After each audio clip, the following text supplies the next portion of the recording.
आनंद के साथ भागवत भागीरथी के मंगल भाव में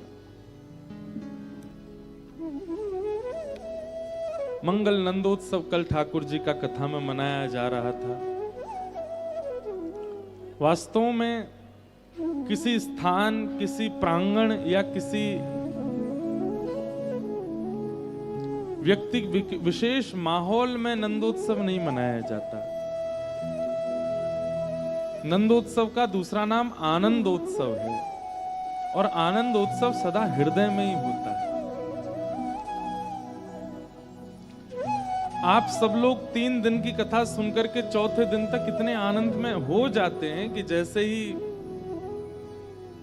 वक्ता व्यास मंच पर बैठ करके गाना प्रारंभ करता है, नंद घर आनंद भयो, तो अपने आप ही वह उत्साह प्रकट हो जाता है। कई बार ऐसा देखा गया, अस्वस्थ व्यक्ति, चाहे वो शरीर से अस्वस्थ हो, मन से अस्वस्थ हो, बुद्धि से अस्वस्थ हो, लेकिन जब नंदोत्सव का प्रसंग आता है तो वह भी नाचने लगता है। क्यों? क्योंकि उसका शरीर या उसका स्वास्थ्य उचित होना आवश्यक नहीं है, उसका हृदय होना आवश्यक है, और हृदय जब लग जाता है तो आनंदोत्सव मनता है। दूसरी बात, दुनिया के किसी भी उत्सव को मनाने के लिए बहुत व्यवस्थाएं चाहिए।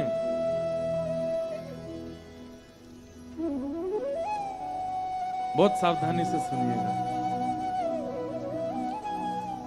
दुनिया के किसी भी उत्सव को मनाने के लिए बहुत व्यवस्थाएं चाहिए। आपको अपने घर पे बच्चे का भी जन्मदिन मनाना है तो पहले ऐसे झालर लटकाओ, केक मंगवाओ, आदि आदि। उसको आधुनिक परंपरा, भारतीय परंपरा तो नहीं है, पर जैसी परंपराएं चली आ रही हैं सब लोग वैसा करते हैं। और बालकों को भी यही लगता है कि जब तक केक ना आए, कोई सरप्राइज मुझको ना दिया जाए, उसका जन्मदिन उसको अधूरा ही लगता है। लेकिन ठाकुर जी का जन्मोत्सव ऐसा है, पेड़ के नीचे बैठे हो, धूप तापड़े में बैठे हो, कोई व्यवस्था नहीं है, फिर भी कोई राह चलता ही कह जाए नंद घर आनंद भयो, तो 4 लोग भी बोलेंगे जय कन्हैया लाल की। ठाकुर जी का नंदोत्सव आनंद उत्सव है और आनंद उत्सव हृदय में होता है। उसके लिए बहु व्यवस्थाएं आवश्यक नहीं है। हमारी जब कथा होती है तो आयोजक लोग पूछते हैं, महाराज जी आज नंदोत्सव है, आज विशेष क्या करें? मैंने कहा भाई आप कुछ कर भी नहीं सकते विशेष। ठाकुर जी का जन्मोत्सव अपने आप में ही विशेष है, आप उसमें क्या विशेषता प्रस्तुत करोगे? कई लोग ढोल नगाड़े बजाते हैं, कई लोग बैंड बाजे मंगवा लेते हैं, पटाखे फोड़ते हैं, छोटे छोटे बच्चों को कृष्ण बना के लाते हैं। ये सब आप एक्स्ट्रा कर रहे हो, इसकी आवश्यकता नहीं है। नंदोत्सव की कथा ही अपने आप आनंदित कर देती है, सब लोग अपने आप झूमने लगते हैं, उत्सव मनाने लगते हैं। क्यों?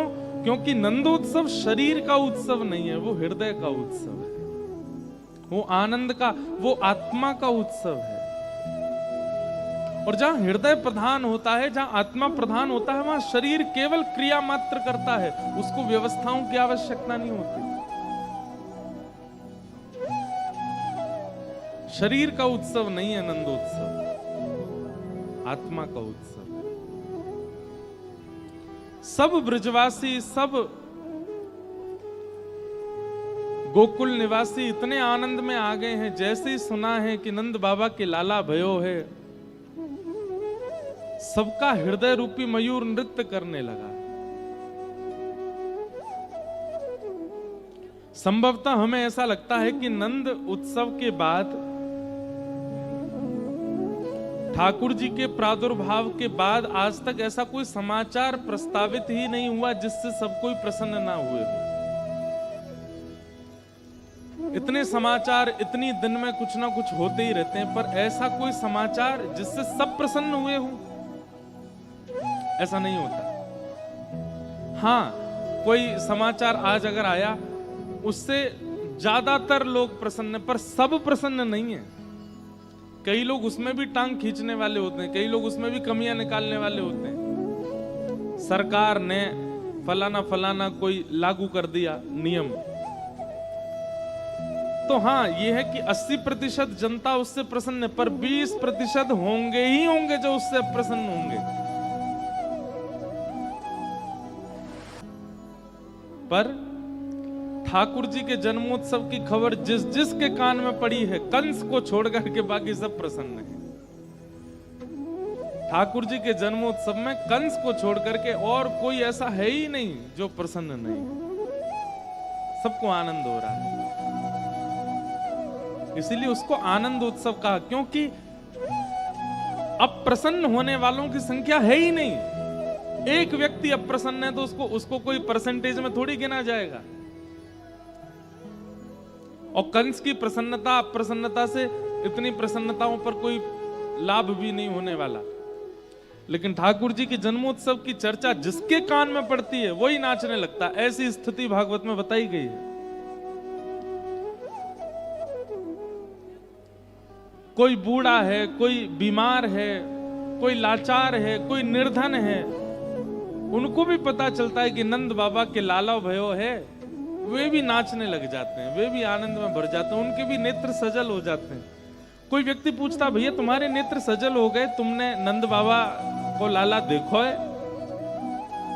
वो कह देते हैं, बोले हमने देखो ना है, पर पता ना क्यों ये खबर सुन के बड़ा आनंद है रोए चित्त में। इसलिए आनंदोत्सव, नंदोत्सव, सब ब्रजवासी नाच रहे हैं, सब गा रहे हैं, सब उत्सव मना रहे हैं।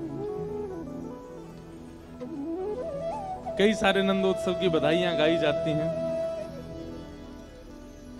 एक बधाई हमारे पुष्टि मार्ग में गाते हैं, नाचत गोपी करत कोलाहल। कोलाहल का मतलब क्या होता है?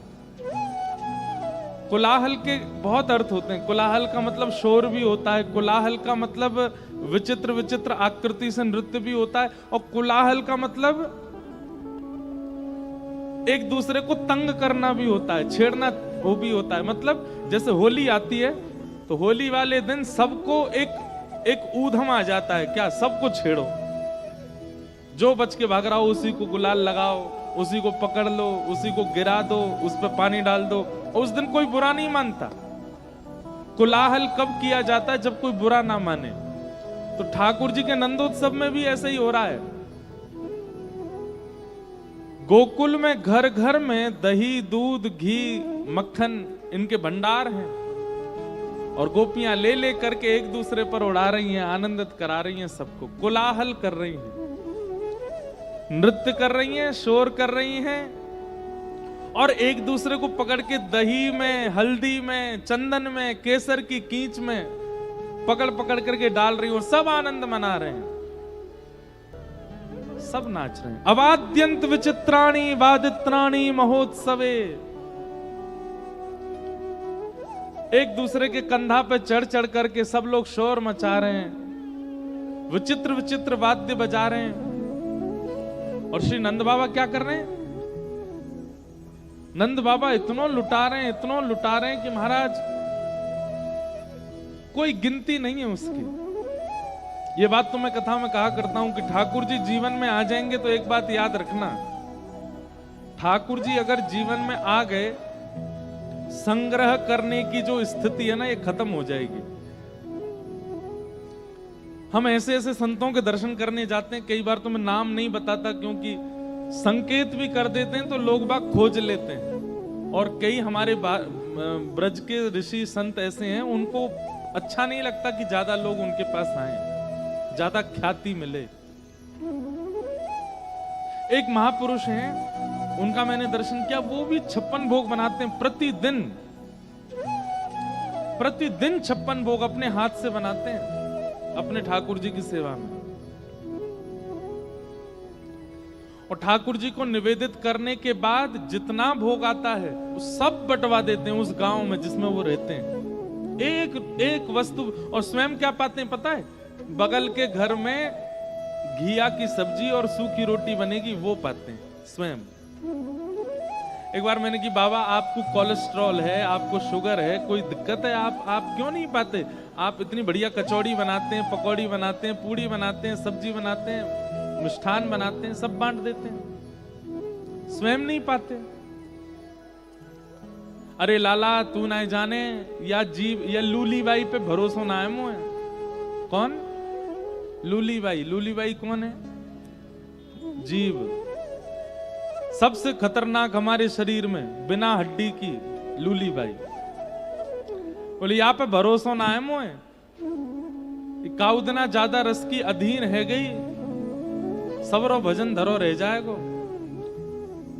और बनाते क्यों इतना पकवान? बोले मेरे ठाकुर जी को सुख रहे, उनको सुख मिले, और सुख बना करके इतना खर्चा करके सब में बांट देते हैं, स्वयं नहीं पाते।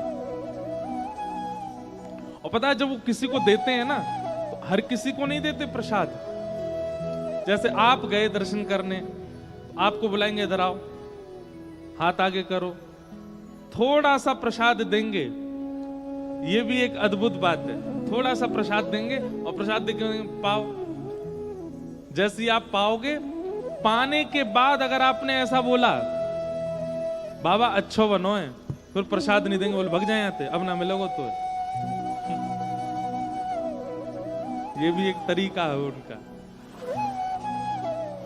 आपने जैसे ही उनको पवा दिया, जैसे आपको उन्होंने प्रसाद दिया और आपने पाकर के अगर ये बोला बाबा ऐसा लग रहा है श्री जी ने अपने अधरामृत मिश्रित कर दिया या मैं, या फिर आपने ऐसा कहा कि बाबा आपकी प्रसादी ठाकुर जी ने स्वीकार कर ली, या फिर आपने ऐसा कहा बाबा आपको प्रसाद ठाकुर जी पाकर के आनंदित में है गए होंगे आज तो आपको प्रसाद मिलेगा, नहीं तो नहीं मिलेगा। आपने अगर ये कहीं अच्छा बनाए तो वो ये कहेंगे कि तुम अपनी जीवा से पूछ रहे हो, तेरी जीव तो थोड़ी पूछ रहा हूं मैं, तू पाके ये बता श्री जी ने भोग लगाए हो कि नहीं आपको।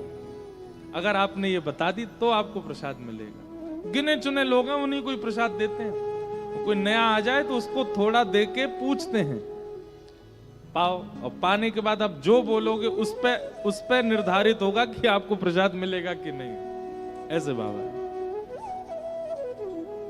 अद्भुत है भैया। ठाकुर जी जीवन में आ गए तो एक बात हमारी बहुत ध्यान से सुन लियो, दुनिया आपको एक नाम से प्रसिद्ध कर देगी और वो है पागल। क्यों? क्योंकि संसार के जैसे व्यवहार हैं वो आपसे निभ नहीं पाएंगे। फिर आप एक अलग स्थिति में चले जाओ, आप संग्रहित नहीं करो। पर हमारी एक बात मानिएगा, एक दोष का तो निवारण करके रखिएगा। आज ही कथा के बाद अपना एक दोष लिखिए। कौन सा दोष है आपके अंदर जो सबसे प्रचंड है? आप सब जानते हैं अपने आप को। हम कहते हैं कथा में कि मानव को दो लोग ही जानते हैं, या तो भगवान या वो खुद, तीसरा कोई नहीं जानता उसको। इसलिए अपने किसी प्रचंड दोष को, प्रचंड मतलब भयानक दोष जो आपके अंदर कूट कूट के भरा हुआ है, आज उसको लिखिएगा और आज से ही प्रयास कीजिए, अब मुझे इसको घटाना है। इसकी मात्रा मेरे अंदर कितनी है? 100% है, पूरा है, बिल्कुल भी 1% कम नहीं है। लग जाइए आज से। जब ये प्रकट होगा अगले 1 महीना 1.5 महीना तक, तब नाम जप करूंगा, चाहे रात्रि 2 बजे ही क्यों ना हो। अगर 2 बजे भी आपका दोष प्रकट हो रहा है, तुरंत आलस्य छोड़िए, हाथ मुंह धोइए, तुरंत नाम स्मरण में बैठ जाइए। धीमे धीमे आपका वह दोष 100%, हमको तो नाम पर इतना विश्वास है कि 100 से 0 हो जाएगा, 100 से 50 होगा, 100 से 70 होगा, 100 से 60 होगा, ये बोलना ही नहीं है मुझे। हम तो व्यास मंच से कहेंगे 100 से सीधा 0 होगा। नाम जप का ये प्रभाव है। तो दोष सब में है। मैं व्यास मंच पर बैठा हूं, मुझ में कोई दोष नहीं है, ऐसी घोषणा मैं कभी नहीं कर सकता। मुझ में भी है, दोष सब में है, और निर्दोष इस संसार में कोई हो ही नहीं सकता। आप कलयुग में रह रहे हैं, एक दोष तो आपके अंदर रहेगा ही रहेगा। पर हमारा कर्तव्य क्या है? जैसे हम कर्तव्य धन को कमाना समझते हैं, जन्म लिया है तो धन कमाना पड़ेगा, जन्म लिया है तो विवाह करना पड़ेगा, जन्म लिया है तो घर बनाना पड़ेगा, जन्म लिया है तो संतान वर्धन करनी पड़ेगी। ऐसे हमारा कर्तव्य है। जन्म लिया है तो मृत्यु से पहले निर्दोष बनना पड़ेगा। सारे दोष नष्ट होने चाहिए हमारे, ये कर्तव्य है हमारा। नहीं तो पुनरपि जननम पुनरपि मरणम पुनरपि जननी जठरे शयनम। आद्य गुरु शंकराचार्य कहते हैं फिर जन्म लो, फिर से कर्म करो, फिर से। कितने थक जाते हैं हम। इसलिए हमारी आपसे प्रार्थना है, आप यदि कथा में आए हो, आप यदि सत्संग में बैठे हो, आप यदि संतों के दर्शन कर रहे हो, आप यदि वृंदावन जा रहे हो, तो इसका मतलब आप चुने गए हो करोड़ों खरबों लोगों में कि भाई तुम अपना परिवर्तन करो। उसके बाद भी अगर हमारी चिंता नहीं बढ़ रही है दोषों के प्रति, कोई बात नहीं, पर नियम से नाम जप रोज कीजिए। पर हम विशेष कहेंगे, विशेष तब कीजिए जब आपका दोष प्रकट होता है। जैसे एक, अब यहां मंच से हम कई बातें तो नहीं कह सकते, कई दोषों के बारे में तो नहीं बता सकता मैं, पर कुछ दोषों के बारे में बता सकता। जैसे किसी किसी को पानी पूरी बहुत बढ़िया लगती है, महाराज कहीं पर चटपटा पानी की पूरी बन नहीं हो तो उसके जीभ में वैसे ही पानी आ जाता, बोले ओहो मुझे खानी है, मैं कैसे खाऊं। किसी को समोसा अच्छे लगते हैं, किसी को जो है मीठा अच्छा लगता है। इसी पे ही प्रयास करके देख लो, जब जब इच्छा प्रकट हो जिह्वा में, तब तब नाम जप प्रकट कर दो, नाम जप करने लग जाओ। पानी पूरी खाने की इच्छा हो रही है, आप नाम जप में बैठ जाओ, आप थोड़ी देर में देखेंगे कि आपकी इच्छा समाप्त हो जाएगी। और फिर आपके सामने प्रस्तुत भी अगर कर दिया जाएगा, लो पानी पूरी खाओ, आपको मन नहीं है अब नहीं खाना, ये इस प्रकार से आपकी इच्छाएं समाप्त होंगी, आपके दोष समाप्त होंगे। नाम जप। धीरे धीरे ठाकुर जी 3 महीना के है गए। 3 महीना के ठाकुर जी जैसी वह सोई, ठाकुर जी ने आज करवट बदली है। और महाराज करवट लेते ही पूरे ब्रजमंडल में नगाड़े बजने लगे, ढोल बजने लगे, आनंद होने लगे, बधाई हो बधाई हो बधाई हो। सब बोले अब काय बात की बधाई, लाला 3 महीना पहले ही तो भयो, अब कौन की बधाई है। अरे भैया वही लाला ने आज करवट ली है, बताओ, करवट उत्सव। हम कभी कभी मन में सोचते हैं हमारे ठाकुर जी कितने लाडले हैं, ठाकुर जी छींक भी जाते होंगे तो भी नगाड़े बजते होंगे। ओहो आज तो नंद को लाला छींक गए हो, आज तो नंद के लाला ने करवट बदली, आज तो नंद के लाला ने दोनों पाम ऊपर उठाए। मतलब एक प्रकार से कह दिया जाए 11 वर्ष 56 दिन तक पूरे ब्रजमंडल में और कोई चर्चा होती ही नहीं है। जहां चले जाओ, जिस गली में चले जाओ, गोपियां बैठे हुए, ग्वाल बाल बैठे, एक ही बात करते हैं, आज लाला कहा कर रहे हो, आज तो पता हो लाला ने कैसो श्रृंगार किया, ऐसी पीतांबरी पहन के डोल लो, आज लाला की एक लड़ ऐसे आ रही है मुखमंडल पे, इतना सुंदर लग रहा है, आज लाला ने ऐसे ऐसे सुंदर ऊपर अपने घुंघराले केशन को गुच्छा सो लगा रखो है, आज लाला सुबह सुबह ऐसी चाल चल रहे हो। सब ठाकुर जी की चर्चा करते हैं बस। या दोहने बहनने मथनो पलेप प्रेम खेंखनार्थ वरुदितो क्षण मार्जनादो। 24 घंटे केवल कृष्ण कृष्ण कृष्ण कृष्ण कृष्ण, केवल कृष्ण की चर्चा।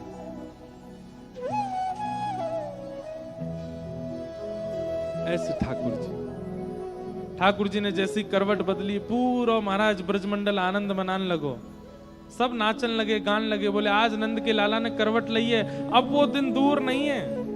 कौन सा दिन? वो दिना कितनो सुंदर होगो। कब?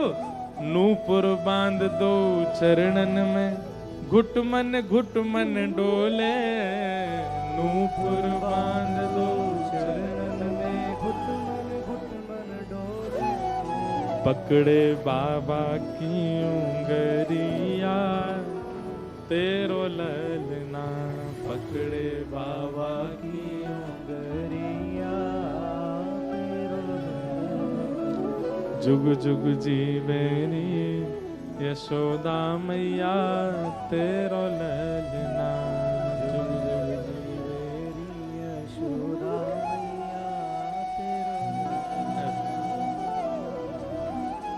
ब्रह्मा मोह कियो पछतायो, दर्शन को शिव ब्रज में आयो, मान इंद्र को दूर भगायो, ऐसो वैभव बारो तो ये ब्रज में गारी खाए, ऐसो चटक मटक सो ठाकुर, तीनों लोकन हूँ मैं नाए, ऐसो चटक मटक सो ठाकुर, तीनों लोकन हूँ।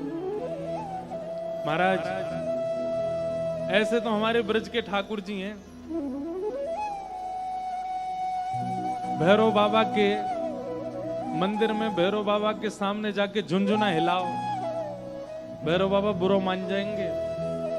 बताओ, हम भैरवनाथ हैं, हमारे सामने झुनझुना हिला रहे हो तुम? जगदम्बा मैया के प्रादुर्भाव दिवस पे खिलौना आदि सामने झुलाने लगो। हमारे लाल जी के नियम है, वृंदावन में ठाकुर जी को प्रादुर्भाव होवे तो महाराज खिलौना खिलाए जाए ठाकुर जी को। ऐसे खिलौना कोई देवी देवता ने खिलाओगे तो बुरा मान जाएंगे। सब जगह स्तुति गाई जाती है, सब जगह प्रशंसा गाई जाती है देवी देवताओं की। तो हमारे ब्रज में होली आ गई है। रसिया को नार बनाओ री रसिया को, ऐसे कहां गाते हैं बताओ? भैरव बाबा को नथनी पहना दोगे तो महाराज गदा ते मारेंगे आप। पर हमारे ब्रज में या है नथ बेसर पहराओ री, या है नथ बेसर पहराओ री रसिया को। क्यों? क्योंकि मान भूल के खड़े हैं ठाकुर जी ब्रजमंडल में। बाकी सब जगह देवी देवताओं को कहीं ना कहीं अपना मान है, अपनी प्रतिष्ठा है, पर ठाकुर प्रेम जहां अतीत में होता है वहां मान प्रतिष्ठा भूल जाई जाती है।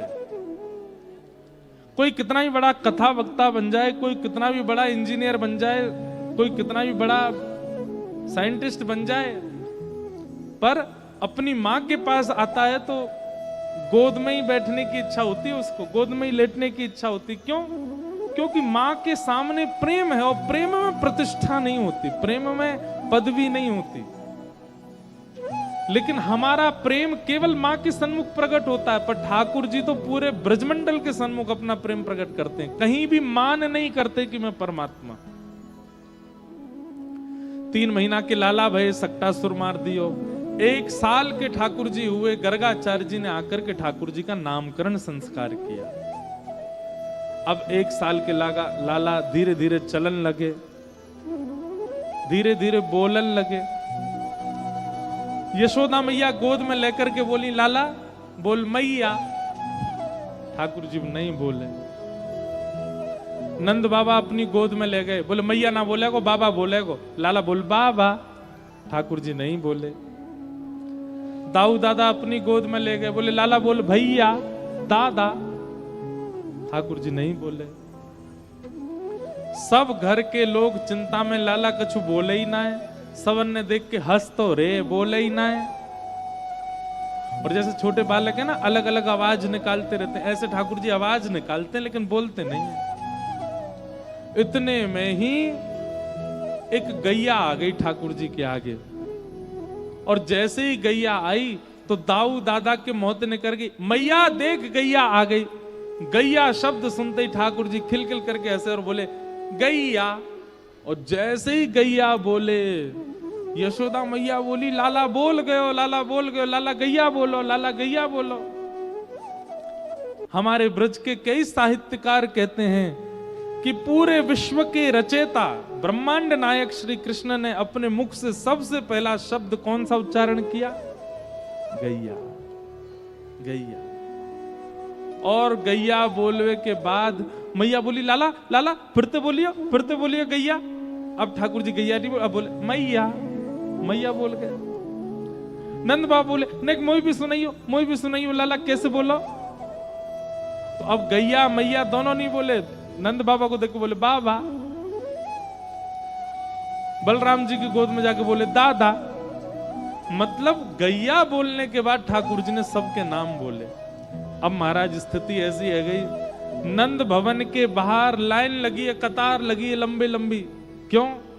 एक एक ब्रजवासी आ रहा है और लाला गोद में लेके के, लाला मेरो नाम बोलियो फूलचंद। ठाकुर जी के दारी के दांत ना निकले अभी मेरे, फूलचंद कैसे बोलूं? लेकिन सब बुलवाते हैं। ठाकुर जी तोतली भाषा में सबके नाम बोल रहे हैं। सब सुन सुन करके इतने प्रसन्न। नित्य उत्सव होता है नंद भवन में। अभी कौन सा उत्सव चल रहा है? नाम बोला उत्सव। ठाकुर जी सबके नाम बोल रहे हैं, उल्टे सीधे तोतली भाषा में जैसे नाम बोलते हैं, ठाकुर सबके नाम बोलते हैं। धीमे धीमे ठाकुर जी और बड़े भय। यशोदा मैया ने ठाकुर जी को ट्रेंड कर दिया है। लाला तेरी आंख कहां है? तो ठाकुर जी ऐसे ऐसे करते हैं। तेरी नाक कहां है? ठाकुर जी ऐसे पकड़ लेते हैं। तेरी जीभ कहां है? ठाकुर जी अपनी जीभ निकाल लेते हैं। तो तेरे हाथ कहां है? ठाकुर जी ऐसे कर लेते हैं। छोटे से हैं, 1.5 साल के, अभी 1.5 पौने 2 साल के। तेरे पाम कहां है? तो ठाकुर जी ऐसे करते हैं। एक गोपी, सब गोपियां बैठ करके देख रही थी, सब ताली बजा रही थी। अरे लाला सब जान गए हो अब तो। एक गोपी बोली, लाला तेरे कान कहां हैं? ठाकुर जी ने गोपी की ओर देखो तो गोपी एक दूसरे इनके कान में काना फूसी कर रही। बोले अब देखियो लाला जैसे कान पकड़ेगा ना सोई हम करेंगी। अरे लाला लाला क्षमा मत मांगे, हमने तो कुछ क्षमा कर दियो। देखियो अभी कान पकड़ेगा अपने। लाला तेरे कान कहां हैं? ठाकुर जी गोपी की बात समझ गए, सो धीमे से उठ के गए और वही के कान पकड़ करके बोले, जे रे कान अपने का पकड़ू मैं? ऐसी छोटी छोटी मधुर लीलाएं हमारे श्री बाल कृष्ण कर रहे हैं। क्यों? इन ब्रजवासियों के प्रेम को पूर्ण रूपेण प्राप्त करने के लिए ठाकुर जी सहज हो गए। किसी का प्रेम यदि चाहिए हो तो उसके सामने अत्यंत सहज हो जाओ, अत्यंत सरल हो जाओ।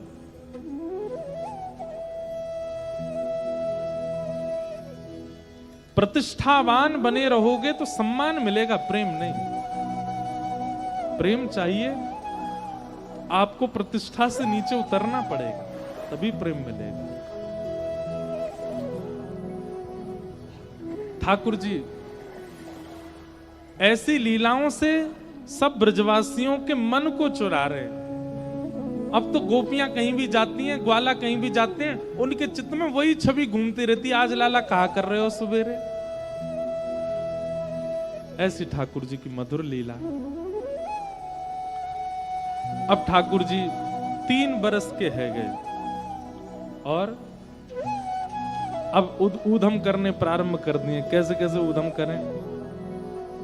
कभी गैयाओं के सींग से लटक जाते हैं, कभी यशोदा मैया चूल्हा में भोजन बनाती है तो जलती हुई लकड़ी लेके भाग जाते हैं, कभी अपने दांत गिनते हैं और फिर बछड़ा के दांत गिनते हैं। मैया के सामने जाके रोने लग जाते हैं, मैया मेरे 2 ही दांत काहे को निकले हैं, अभी और कब निकलेंगे। रोज ठाकुर जी रोज मणि के सामने खड़े हो जाते हैं और मणि के सामने अपने प्रतिबिंब को देखते हुए अपने दांत गिनते कितने निकले आए, और रोज गिनती करते हैं उनकी। दांत निकलेंगे कैसे? मैया ने कह दी लाला दूध पियो कर, बात दांत निकलेंगे। सो ठाकुर जी दूध पी मैं, खूब दूध पी मैं, मेरे दांत निकले आए। अब 2 दांत ऊपर के, 2 दांत नीचे के, 4 दांत निकले। सो ठाकुर जी कोई भी चीज खामे यहीं ते खामे, और दाऊ दादा के सबरे दांत निकले आऊं, कभी यहाँ ते खामे कभी यहाँ ते खामे। सो ठाकुर जी चिढ़ जाए, रोमे, फिर मैया ये देखो वो चिढ़ावे, मैया मोहे दाऊ बहुत खिजायो, मैया मोहे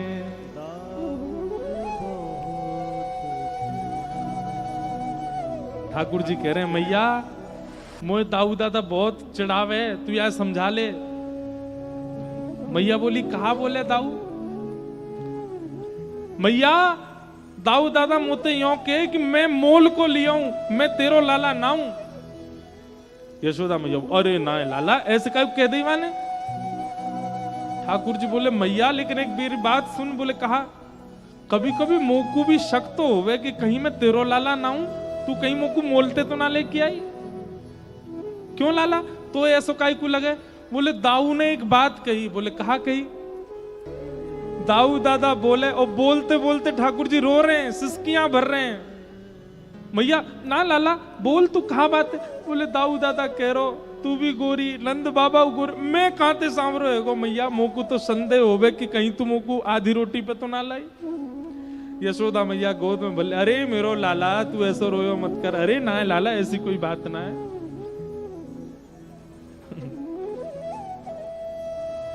और मैया मेरी एक बात सुन ले। बोले कहा?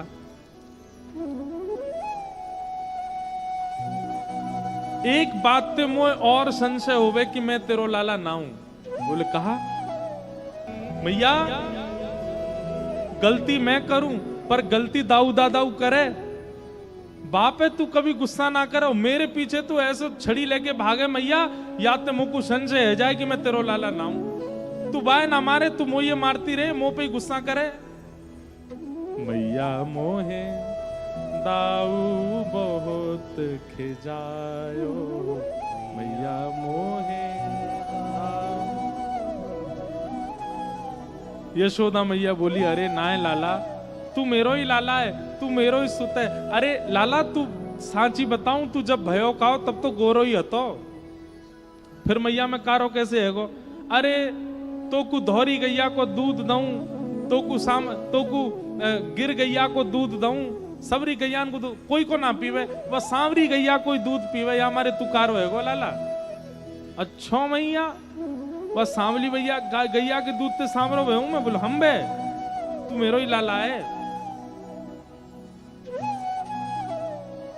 लेकिन सूरदास जी कहते हैं कि ठाकुर जी फिर भी नहीं माने, तो यशोदा मैया लाला को लेकर के गौशाला गई। यशोदा मैया ने नंद भवन की सौगंध खा ली, यशोदा मैया ने अपने गहने की सौगंध खा ली, यशोदा मैया ने अपनी सौगंध खा ली, तब भी लाल जी नहीं माने। तब यशोदा मैया लाला को गोद में लेकर के गौशाला गई और गैयान की सौगंध खा करके कही, बोले लाला तू ही मेरो लाला है, मैं ही तेरी मैया हूं। ठाकुर जी के तब आंसू रुके। हाँ मैया, अब सांची कह रही है तू, मैं ही तेरो लाला हूं। मैया मोहे दाऊ बहुत खिजायो, मैया मोहे। ऐसी प्रेमी लीला ठाकुर जी कर रहे हैं कि देवता भी आकाश से कभी कभी प्रेमाश्रु झरने लग जाते हैं देवताओं के। श्रृंग यज्ञ शशि जलद द्विज कंटक। एक और पद आता है, मैया मोरी कबहू बढ़ेगी चोटी। मैया मेरी चोटी कब बढ़ेगी? किते बेर मोए दूध पिबत भय, ये अजहू है छोटी। कितने दिनांत में दूध पी रहा हूं, मैया मेरी चोटी ना बढ़ रही। और बात दाऊ दादा की देख, कैसी नागिन कैसी है, जैसी खोलने का है तो ऐसा लगा नागिन लटक रही हो, मेरी ऐसी लगे जैसे केंचुआ लटक रहा हो कोई। मैया मेरी चोटी कैसे बढ़ेगी? ऐसी ऐसी मधुर लीला ठाकुर जी करते हैं और सबका समाधान यशोदा मैया करती है। ठाकुर जी की बाल लीला चल रही है। अब धीमे धीमे ठाकुर जी महाराज और लीला में विस्तार करने लगे। पतो चली ठाकुर जी को कि सब ब्रजवासी इतनो दूध घी दही दूध आदि सब निकालें, पर इन सबन को अपने घर में रखवे को अधिकार नहीं है। क्यों? क्योंकि महाराज कंस ने सब ब्रजवासी को कह रखी है कि भैया जितनो गौरस आवेगो वहां में से एक एक पात्र ही बस घर रखोगे, बाकी सब मथुरा भेजनो पड़ेगा। और कंस के सैनिक देखने आते हैं, अगर किसी घर में ज्यादा गौरस मिल जाता है तो उस व्यक्ति की खूब पिटाई होती है। इस भय से सारे ब्रजवासी अपने घर में दूध घी दही मक्खन जितना भी निकालते हैं सब मथुरा दे आते हैं। ठाकुर जी को जब ये बात पता चली, ठाकुर जी बोले हम गैया रखें, गैया की सेवा करें, और ये कंस के यहाँ काई को देना पड़े? ठाकुर जी बोले अभी मैं 3 वर्ष को 3.5 वर्ष को मेरी बात कोई समझेगा नहीं, दूसरे तरीका ते सबरे गौरस ब्रज में रोकने पड़ेंगे। और ठाकुर जी ने चोरी करनी प्रारंभ कर दी। स्वयं के ठाकुर जी के घर में घी के कुआं हैं, मक्खन के भंडार हैं, दूध की नदी बह सकती है प्रत्येक दिन। 9 लाख गैया हैं नंद भवन में। लेकिन ठाकुर जी फिर भी चोरी करने के लिए ब्रजवासियों के यहां क्यों जाते हैं, ये सोचने वाली बात नहीं है। क्यों? क्योंकि ठाकुर जी को पता है ये सब ब्रजवासी अपने घर को गौरस कंस के यहां भिजवा दें, डर के कारण। अगर हम पहले ही चोरी कर लेंगे तो महाराज जब चोरी है ही जाएगा तो भेजेंगे कहां से?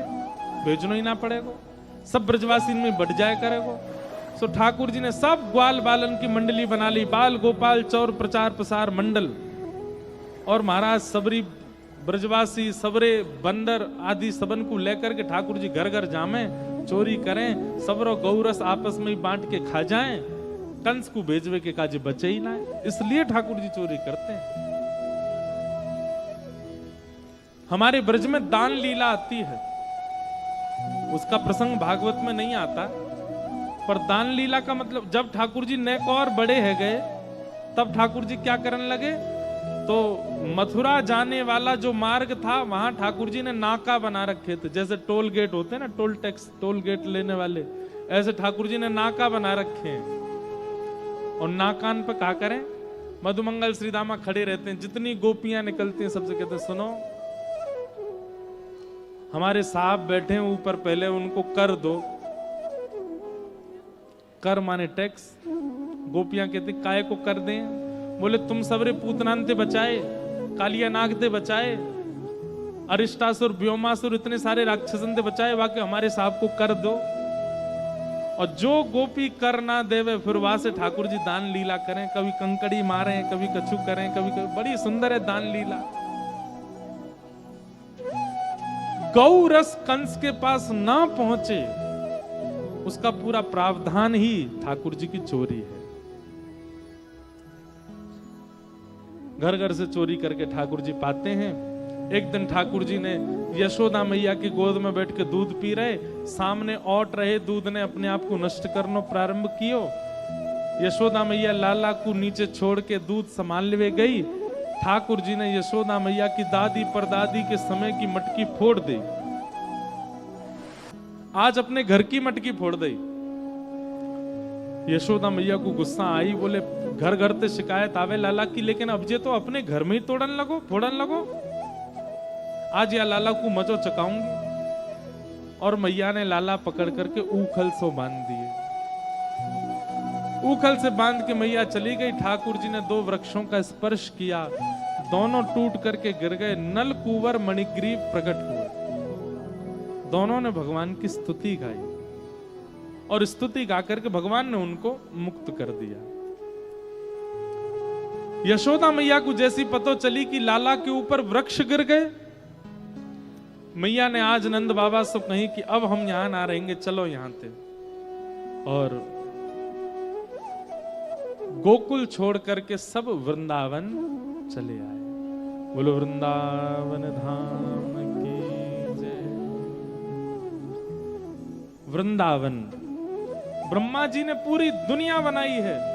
ऊना ब्रह्मा जी ने बनाया है, हिमाचल ब्रह्मा जी ने बनाया है, सारे प्रांत ब्रह्मा जी ने बनाया, पूरा ब्रह्मांड ब्रह्मा जी ने बनाया है। पर हमारे छोटे से वृंदावन को ब्रह्मा जी ने नहीं बनाया।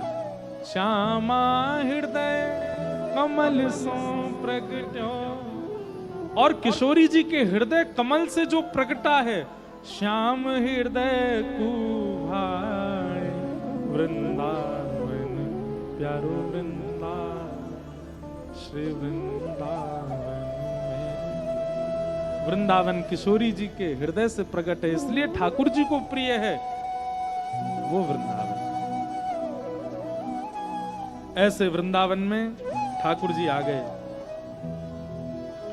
और वृंदावन आकर के अनेक लीलाएं की। सब लीलाओं का विस्तार किया गया। अघासुर नाम के एक राक्षस को मारा। वन भोज के बाद ब्रह्मा जी के मोह को भंग किया। ब्रह्मा जी को भ्रम हो गया था ठाकुर जी के ऊपर कि ये भगवान है। भगवान ने ऐसा मजा चकाया कि महाराज ब्रह्मा जी हाथ जोड़ के खुद ही बोले नहीं नहीं ये भगवान ही हैं। सत्यम विधातुम निजभृत्य भाषितम व्याप्तिम च भूतेष्वखिलेषु चात्मनः। आदि आदि स्तुतियां ठाकुर जी की होने लगी। नौ विद्यते ब्रभुपुषे टडिदंबराय गुंजावतम स परिपिच्छल सन्मुखाय वन्यस्त्रजे कवलवेत्र विशाल वेणु लक्ष्मश्रिय मृदुपदे पशुपांकजाय। ब्रह्मा जी ने स्तुति गाई। कालिया नाग आकर के यमुना जी में रहने लगा। भगवान ने एक दिन कृपा करके उसको भी वहां से निकाल दिया। वेणु गीत का सुंदर प्रसंग आता है। तत्पश्चात भगवान की गोवर्धन लीला। ठाकुर जी गौचारण करके आज लौटे। सब ब्रजवासी 56 भोग बना रहे थे। ठाकुर जी ने सबसे जाके पूछी, भैया जी कौन के काजे बननो है? सबन ने कही, लाला हम सबको इष्ट है इंद्र, वह इंद्र के काजे हम 56 भोग बना रहे हैं। ठाकुर जी बोले, इंद्र को 56 भोग लगावे तो कहा होवे गो? ब्रजवासी सब बोले, लाला इंद्र प्रसन्न है कि अतिवृष्टि अनावृष्टि ओलावृष्टि नहीं करेगो। देखिए अब यहां भक्ति में दोष क्या है?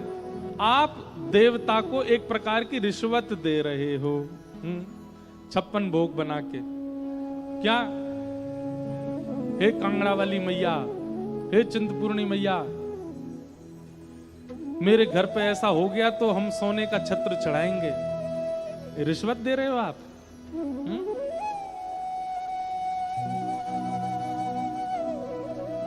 हम आपसे एक बात कहेंगे। देखिए अब तो प्रचलन चल गया है देवताओं को ऐसे रिझाने का, पर देवता ऐसे नहीं रिझते हैं।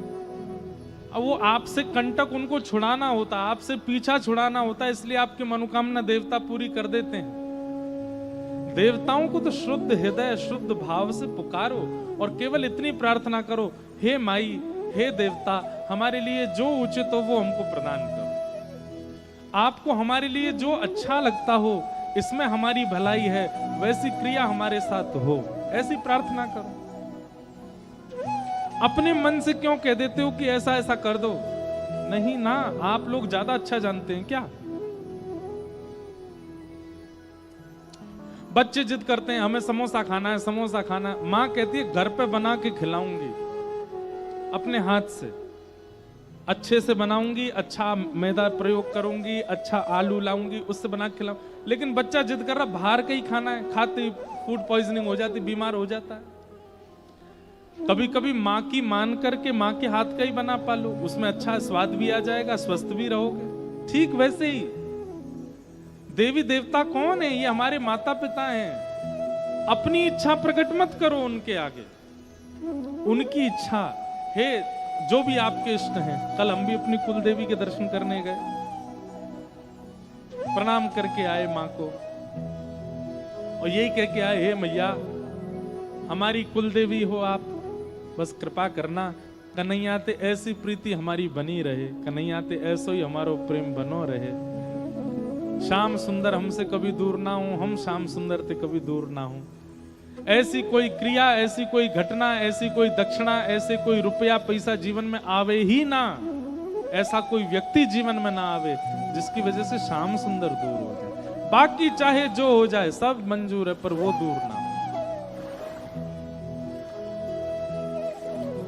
आप अपनी इच्छा प्रकट मत कीजिए, उनके भरोसे थोड़ा आपको जैसा ठीक लगे आप करो, सब जानते हैं। ठाकुर जी बोले, भैया 56 भोग सजाए करके इंद्र को रिझावे को प्रयास कर रहे हो। अकेले इंद्र को ही क्यों रिझा रहे हो? सूर्य को भी रिझाओ, चंद्रमा को भी रिझाओ, वरुण को भी रिझाओ, पवन देव को भी रिझाओ, पृथ्वी देव को भी रिझाओ, सब देवी देवता ने रिझाओ, तब जाके तुम्हारी फसल बढ़िया होगी, तब जाके तुम्हारी खेती बाड़ी बढ़िया होएगी। हमारे गोवर्धन में 56 भोग गिरिराज जी को रिझाने के लिए नहीं लगाया जाता, किसी कामना की पूर्ति के लिए 56 भोग। और हम आपसे एक बात कहें, अगर हमारे ब्रजमंडल में कोई आपको कहे भी आपकी कामना पूरी हो जाएगी, गिरिराज बाबा को इतना 56 भोग लगा दो, तो उस बात को मानना भी नहीं।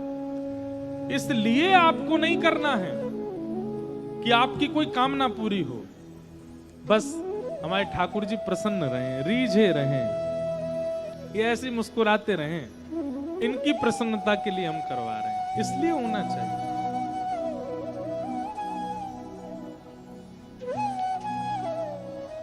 आप हमारे जन्मदिन पर वृंदावन आए और वृंदावन महाराज खूब सुंदर धोती लेके आए, बगलबंदी के कपड़े लेके आए, बढ़िया जो है मिष्ठान लेकर के आए और इतनी सारी सामग्री लेकर के आए और आकर के मुझे भेंट करने लगे।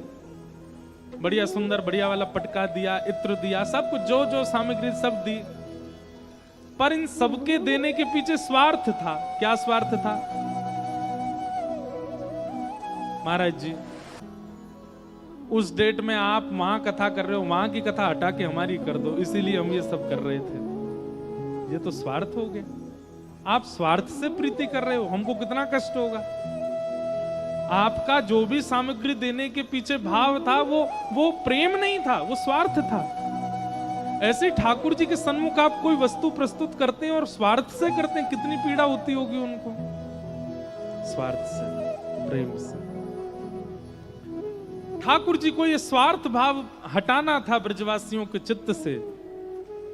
भगवान ने कही भैया देखो, इंद्र की पूजा मत करो, या बार 56 भोग गिरिराज बाबा को धराओ। और देखो कोई कामना से मत करियो, निष्काम भाव से 56 भोग धराओ। और हम आपको वचन दे रहे हैं, आपने आज तक इंद्र देवता के दर्शन नहीं किए होंगे, लेकिन गिरिराज बाबा प्रकट भी होंगे, दर्शन भी देंगे। सब बोले हैं रे लाला, सांची गिरिराज बाबा दर्शन देगो? बोले हम बे। तो कैसे पता? बोले मैं वहीं गैया चरावे जाऊं तो कभी कभी गैया चराते मिल जाएं गिरिराज बाबा मुझे। गिरिराज बाबा कोई और थोड़े ही हैं, ठाकुर जी तो हैं। केवल ब्रजवासियों के चित्त में निष्काम भावना प्रकट हो, कोई कामना से भक्ति ना। इसके लिए ठाकुर जी ने गोवर्धन पूजा करवाई। सब ब्रजवासियों को लेकर के ठाकुर जी गिरिराज जी गए। महाराज 56 भोग पधराए, परिक्रमा लगाई, मानसी गंगा में स्नान कियो। और जैसे ही सब ब्रजवासी ने आंख बंद करके गिरिराज बाबा की प्रार्थना करी, इतने में 4 भुजा वाले श्री गोवर्धन नाथ प्रकट है गए। बोल गोवर्धन नाथ की। लाओ ब्रजवासियों भोग, लाओ ब्रजवासियों भोग। सब ब्रजवासियों से कह करके श्री गोवर्धन नाथ मांगन लगे। ब्रजवासी सब प्रसन्न है कि वारे लाला, भाई इंद्र की पूजा करते करते हम बूढ़े है गए, आज तक ना देखो तेरो गिरिराज बाबा, देख एक बार की पूजा में ही प्रकट है गो। बहुत सुंदर एक पद है। अब देखो ये छवि सुनना नहीं, आंख बंद करके देखना कैसी छवि है। 56 भोग सामने रखे हैं, 4 भुजा वाले श्री कृष्ण ही गिरिराज धरण बन के बैठे हैं। केवल थोड़ा विशेष श्रृंगार कर रखा है, 2-4 माला ज्यादा पहन रखी हैं, मुकुट थोड़ा विशेष पहना हुआ है। बाकी रूप एक जैसा, नेत्र एक जैसे, नासिका एक जैसी, ओष्ठ एक जैसे। केवल इनके 2 भुजा हैं और गिरिराज धरण की 4 भुजा हैं। आहा, जैसे ही गोवर्धन नाथ प्रकट भये, सब ब्रजवासी बोले लाला देख गिरिराज बाबा प्रकट है गो। अब सबन में होड़ लगी, पहली पूजा कौन करेगो? सो ठाकुर जी बोले भैया देखो, मैंने बतायो देवता, या हमारे सबसे पहली पूजा मैं ही करूंगा। सो ठाकुर जी अपनी ही पूजा करवे के काजे जा रहे हैं। और इस लीला का दर्शन दूर खड़ी हुई हमारी किशोरी जी कर रही हैं। यह लीला सब करत कन्हाई, यह लीला सब करत। किशोरी जी देख रही हैं और देख करके किशोरी जी के नेत्रों में आंसू आ रहे हैं प्रेम के। क्यों? ठाकुर जी अपने ही स्वरूप को तिलक कर रहे हैं, अपने स्वरूप को ही 56 भोग पवा रहे हैं, अपने स्वरूप की ही आरती कर रहे हैं।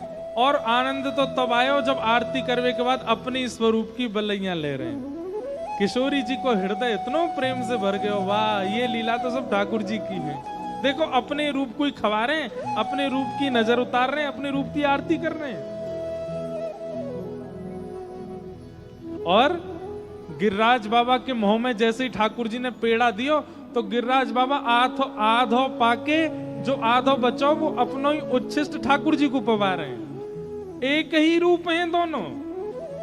लेकिन आज अपने ही रूप के प्रति ऐसी भावना देख करके किशोरी जी के नेत्र सजल हो गए।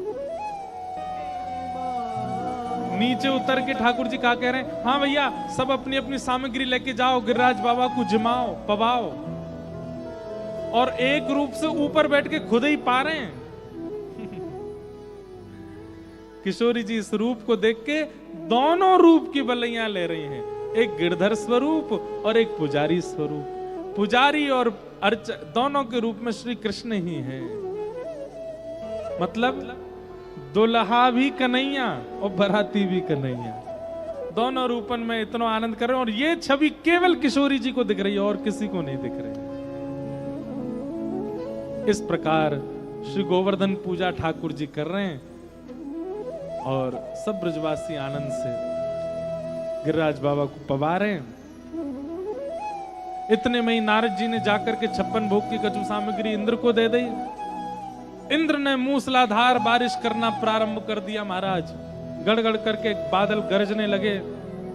सब ब्रजवासी त्राहिमाम करके दौड़ने लगे। ठाकुर जी ने देखी, बोले भैया इन सवन के चित्त सो निस्वार्थ तो मैंने प्रकट कर दियो, स्वार्थ भाव तो नष्ट कर दियो, पर विश्वास प्रकट नहीं कर पाए हो। अरे जिनकी शरण में आए उन पर भरोसा करो, वो रक्षा करेंगे। भरोसा विश्वास बहुत बड़ी चीज है बंधु। विश्वास किया कीजिए, जिनकी शरण में हो उन पे, जिनका नाम गाते हो उन पे, जिनकी कथा सुनते हो उन पे, जिनका तिलक लगाते हो उन पे भरोसा।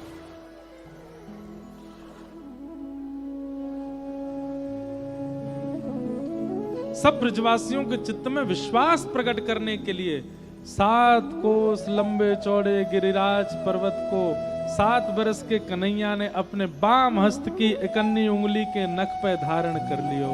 बोल गिरवरधारी गोपाल की। सब ब्रजवासी गए महाराज, सब ने जाय करके नीचे अपनी छड़ी लगा ली। ठाकुर जी से बहुत सुंदर संवाद भयो। ठाकुर जी ने 7 दिन गिरिराज जी धारण किए और 7 दिन बाद फिर गिरिराज जी को पुनः पधरा दियो। इंद्र को पता चला कि भाई मैंने बहुत बड़ा अपराध कर दिया, मैंने ठाकुर जी की परीक्षा ले ली। भगवान से आकर के क्षमा मांगने लगा।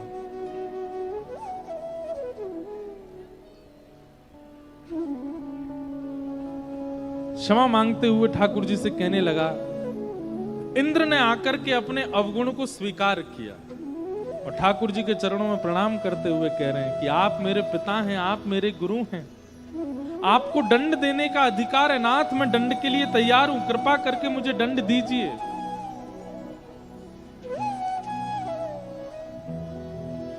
भगवान ने इंद्र को कहा कोई दंड नहीं है, केवल अपने अभिमान में मत आया करो अपनी पदवी के। तुम इंद्र हो, इस बात का कभी अहम मत किया करो। बस यही तुमको हम कहना चाहते हैं, निस्वार्थ भाव से, निष्कलंक भाव से और अभिमान स्वाभिमान से विमुक्त होकर के दीन बन करके अपनी पदवी का पालन करो, जाओ। और इंद्र को भगवान ने क्षमा कर दिया। गोवर्धन लीला विश्राम हुई। सब ब्रजवासियों ने ठाकुर जी को अपनी गोद में उठा लिया। सब नाचने लगे, आनंद करने लगे। इंद्र ने जो स्तुति गाई थी वो देवताओं के ब्रजवासियों के सामने नहीं गाई थी, एकांत में गाई थी। गायों ने भगवान का नाम रखा गोविंद। ये गोविंद नामकरण ठाकुर जी का गायों के द्वारा किया गया। एकादशी व्रत की महिमा बताई गई। जिस प्रकार देखो, प्रेम का एक स्वरूप होता है कि आप अपने प्रेमी के लिए कुछ त्यागते हो तो आप प्रेमी माने जाते हो। बहुत ध्यान से सुनिएगा सब लोग, इधर देखिए। आप अपने प्रेमी के लिए कुछ त्यागते हो तो आप प्रेमी माने जाते हो। और क्षमा कीजिएगा, जहां आप कुछ नहीं त्यागते, आप पहले ही अपनी पत्नी को बोल देते हो मेरा तो ऐसा नियम है, मैं तो ऐसे रहता हूं, ये खाता हूं, वो खाता हूं, यहां जाता हूं, वहां जाता हूं, ये करता हूं, वो करता हूं, ऐसा है ऐसा है ऐसा है, तुम देख लो, तुम रह सको तो। पत्नी कहे मुझे सब मंजूर है पर 1-2 चीजें इसमें से देख लो, आप ठीक कर सको। नहीं नहीं नहीं, ये तो ऐसे ही रहेंगी। प्रेम नहीं होता है, फिर कॉम्प्रोमाइज होता है, फिर वो प्रेम नहीं है। प्रेम में तो कुछ त्याग पत्नी करती है, कुछ त्याग पति करता है, तभी तो प्रेम होता है। ठीक वैसे ही त्याग से ही प्रेम का प्रारंभ है। एकादशी के दिन वैष्णव यदि अन्न नहीं त्याग पाते हैं तो कैसा प्रेम है ठाकुर जी के प्रति। आप एक दिन अन्न नहीं खाते, अपने प्रेम के एकादशी के बहुत महात्म है, पर एक महात्म यह भी है कि आप अपने प्रेमी के लिए, आप अपने ठाकुर जी के लिए, आप अपने गोपाल जी के लिए एक दिन अन्न सेवन नहीं करते, त्याग दिखाते, त्याग करते हैं। और त्याग, एक और बात, मैंने एक शब्द बोला दिखाते हैं, दिखाते नहीं, दिखा करके नहीं करना है, बता करके नहीं करना है, शोर करके नहीं करना। त्याग तो कर दिया जाता, पता भी नहीं चलता सामने वाले को। वो प्रेम का त्याग उचित है। आप सौभाग्य मान करके अन्न मत पाया कीजिए एकादशी के दिन, कोई जबरदस्ती नहीं। आज तो एकादशी खाना ही नहीं है मुझको, मेरे सामने अन्न मत खाना, मन कर जाएगा नहीं तो मेरा, ए रोटी मत खा, चल उधर जाके खा, मुझे दिखाई नहीं देना चाहिए, ऐसी एकादशी नहीं।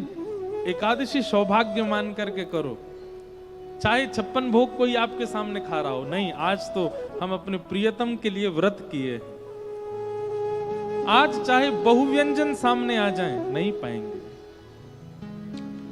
करवा चौथ का व्रत एक पत्नी सौभाग्य मान करके करे तो उसका लाभ है, केवल एक रिचुअल मान करके, एक परंपरा मान करके करे उसका कोई लाभ नहीं। तो एकादशी, उस दिन अन्न में पाप का निवास होता है, इसलिए कृष्ण भक्त वैष्णव एकादशी के दिन अन्न नहीं पाते। अब लेकिन हमारे वृंदावन में जाओ, वहां पर हरिदासी परंपरा, हरिवंशी परंपरा, वहां पर एकादशी व्रत नहीं होता। उनकी यहां एकादशी का नियम नहीं है, तो वहां उनकी पद्धति अगर देखोगे तो उस पद्धति में नहीं करना ही उचित है, क्योंकि वहां आचार्यों ने मना किया है। हरिवंशियों का भाव ऐसा है कि भाई कल ठाकुर जी ने भोग लगाया, हम कल नहीं पा पाए, कल थी दसवीं और आज है एकादशी, तो कल ठाकुर जी को जो भोग लगा आज वो भोग ही है, वो अन्न नहीं हो सकता, हम उसको पाएंगे। ठाकुर जी को पधराने के बाद कोई अन्न नहीं है, सब प्रसाद है, प्रिया प्रियतम का अधरामृत है, हम तो पाएंगे। तो इसलिए उस परंपरा में एकादशी ना करने का नियम है, वह उस परंपरा के अनुसार उचित है। विवाह की परंपरा सब जगह अलग अलग होती है, हिमाचल में अलग है, उत्तर प्रदेश में अलग है, राजस्थान में अलग है, बंगाल में अलग है, दक्षिण में अलग है, कश्मीर में अलग है। परंपरा पद्धति अलग हो सकती है, पर है तो विवाह। ठीक वैसे कहीं कहीं एकादशी का नियम नहीं है, लेकिन आपको अपनी परंपरा देखनी, हम किस परंपरा से, उसमें एकादशी है तो हमें करना है। कई स्कूल होते हैं वहां पे यूनिफॉर्म होती है, कई स्कूल होते हैं वहां यूनिफॉर्म नहीं होती, बच्चे घर के कपड़ों में आते हैं। तो सब स्कूलों का अपना अपना नियम है, पढ़ाई तो हो रही है ना, ठीक उसी प्रकार एकादशी करना एक वैदिक नियम है। लेकिन अगर आप किसी परंपरा से हैं, जैसे कि हरिदास परंपरा से, जैसे कि हरिवंश परंपरा से, उस परंपरा में अगर आप व्रत नहीं करते हो तो कोई दिक्कत नहीं। आज तो बहुत ही हल्ला कर रहे हैं पीछे वाले, कोई उनको कह दो भैया ने शांति हो जाए तो हम धीमे धीमे कथा सुना दें। हमको बहुत शांति प्रिय लगे तो फिर और अच्छे भाव आते हैं। कोई पीछे वाले हो तो कह देना, और कोई बोल रहा हो तो आप अगल बगल में कह दो भैया ने शांत है जाओ, ऊपर वाले भी पीछे जा जाके बोले आओ भैया शांति से बैठो सब। तो अब जैसे जगन्नाथपुरी में भी एकादशी नहीं होती, वहां एकादशी का भाव अलग है। जगन्नाथपुरी में एकादशी क्यों नहीं होती सुनो। जगन्नाथपुरी में अगर आप होटल में खा रहे हो, जगन्नाथपुरी में बाहर रेस्टोरेंट में खा रहे हो एकादशी के दिन, तो पाप लगेगा आपको। लेकिन जगन्नाथपुरी में अगर एकादशी वाले दिन मंदिर का महाप्रसाद अगर आप पा रहे हो तो कोई दोष नहीं है। क्यों? क्योंकि श्री जगन्नाथपुरी में ऐसी भावना है कि श्री क्षेत्र में रसोई जो है वो लक्ष्मी ही बनाती है। वहां कोई मानव लक्ष्मी सिद्ध नहीं करता। श्री क्षेत्र जगन्नाथपुरी में रसोई लक्ष्मी ही बनाती हैं और लक्ष्मी के हाथों बना गया जो प्रसाद है उसमें कभी पाप निवास नहीं कर सकता। इसलिए एकादशी के दिन वहां पर कोई पाप नहीं। बल्कि ऐसा कहते हैं कि अगर एकादशी के दिन आप जगन्नाथपुरी में हो तो और दिन से ज्यादा पाओ, आकंठ पाओ। अब दूसरी बात, चाहे हरिवंश परंपरा हो, चाहे हरिदास परंपरा हो, चाहे हमारे जगन्नाथपुरी की परंपरा हो, इन तीनों परंपराओं में एकादशी के दिन आप चावल खा रहे हैं, आप दाल खा रहे हैं, आप अन्न खा रहे हैं, ऐसी भावना अगर चित्त में रखोगे तो अपराध लगेगा। आप प्रसाद पा रहे हो तो अपराध नहीं लगेगा। उसके प्रति अन्न की बुद्धि नहीं होनी चाहिए। समझ रहे हैं बात को? चावल के प्रति अन्न की बुद्धि नहीं। अब यहां पर पास में ज्वालामुखी देवी हैं, दर्शन किए सबने? आपके तो यहीं की हैं तो करते ही होंगे, हम तो कभी कभी करते हैं। इस बार तो नहीं जा पाए, इस बार तो बगुलामुखी गए, कांगड़ा गए, हमारी कुल देवी को प्रणाम करने गए, चिंतपूर्णी ज्वाला जी नहीं गए, नहीं तो हर बार जाते हैं। अब ज्वालामुखी मंदिर में ज्वाला प्रकट होती है, उसको कोई अग्नि नहीं मानता, उसको सब देवी मानते हैं और सब ऐसे स्पर्श करते हैं। थोड़ी थोड़ी ज्वाला जो जहां से लौ उठ रही होती है वहां से स्पर्श करके माथे से लगाते हैं, ये भाव रखते हैं कि ये देवी ही हैं। अगर व्यवहार दृष्टि से देखोगे तो अग्नि है, लेकिन भाव दृष्टि से देखोगे तो देवी। ठीक वैसे ही एकादशी के दिन अगर आप जगन्नाथपुरी में हो और आपने व्यवहार दृष्टि से देखा, थोड़े भैया चावल दे दो, थोड़ी दाल दे दो, तो अपराध लगेगा आपको। महाप्रसाद ठाकुर जी का अधुरामृत है, इस भाव से पाओगे तो आपको अपराध नहीं लगेगा। उसके प्रति धातु बुद्धि नहीं रखनी है, उसके प्रति व्यंजन बुद्धि नहीं रखनी है, उसके प्रति अन्न बुद्धि नहीं रखनी है, प्रसाद बुद्धि रखो, नहीं लगेगा। एकादशी करनी चाहिए, लेकिन जगन्नाथपुरी में हो तो कोई बात नहीं, हरिदास और हरिवंश परंपरा में हो तो कोई बात नहीं, अन्य किसी परंपरा में हो तो आपको एकादशी करनी ही चाहिए। वैष्णव की 3 निष्ठा होती हैं, तुलसी निष्ठा, नाम निष्ठा और एकादशी निष्ठा। हमारे नामदेव जी महाराज महाराष्ट्र में हुए, इतनी सुंदर कथा है उनकी। एकादशी व्रत नहीं छोड़ते थे और उनका नियम ऐसा था कि वो खुद तो एकादशी करते थे, घूम घूम के देखते और थे कौन अन्न खा रहा है। अगर उनको कोई अन्न खाता हुआ दिख जाता था तो उसके हाथ पांव पकड़ लेते थे, हाथ जोड़ते सौगंध दे देते, अन्न नहीं खाओगे। अरे भाई तुम्हारी एकादशी तुम ही कर लो, हमसे क्यों करवा रहे हो? नहीं नहीं नहीं नहीं, मेरी एकादशी का यही नियम है कि मैं खुद भी नहीं खाऊंगा, किसी को भी नहीं खाने दूंगा। ऐसे श्री नामदेव जी, एक दिन भगवान बोले नामदेव की हम परीक्षा लेते हैं, और एक दीनहीन से ब्राह्मण का रूप धारण करके भगवान पहुंच गए नामदेव जी के पास। एकादशी का दिन नामदेव जी के द्वार पर आकर के भगवान दीनहीन से ब्राह्मण बने और महाराज धड़ाम से आकर के गिरे, अरे कोई भोजन करा दो, मैं भूखा प्यासा ब्राह्मण, मैं भूखा प्यासा साधु, 10 दिन से 15 दिन से भूखा हूं, मेरे प्राण निकल रहे हैं, कोई भोजन करा दो, कोई रोटी खिला दो, कोई अन्न पवा दो। नामदेव जी महाराज दौड़े दौड़े आए, आकर के उनको उठाया, अपने घर में ले गए। बोले महात्मा आप कहां से चले? बोले हम बहुत दूर से चले आ रहे हैं, भैया कुछ पवा दो, भूख लग रही है, बहुत दिन से कुछ पाया नहीं हमने।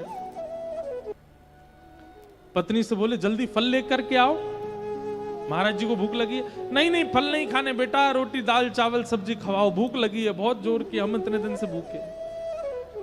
नामदेव जी बोले आज एकादशी है, आज अन्न चावल रोटी नहीं खा सकते।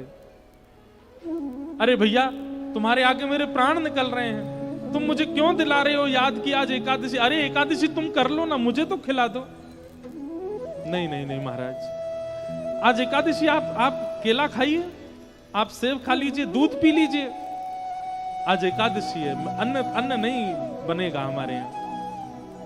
सामने पड़ोसी खड़े हो गए, वो बोले ए महाराज जी आप एक काम करो, हमारे घर आ जाओ, हम आपको रोटी बना के पवा देते हैं। नामदेव तो सबके पीछे पड़ा रहता है, आप आइए, हम खवाएंगे आपको। नामदेव जी ने अपने घर की किवाड़ लगा दी, बोले जाने भी नहीं दूंगा कहीं, मेरे यहाँ आए हैं तो यहीं रहना पड़ेगा आपको। भगवान बोले अजीब जिद है तुम्हारी, खुद हमको खाने नहीं दोगे, कहीं और जा रहे हैं, तुम जाने नहीं दोगे?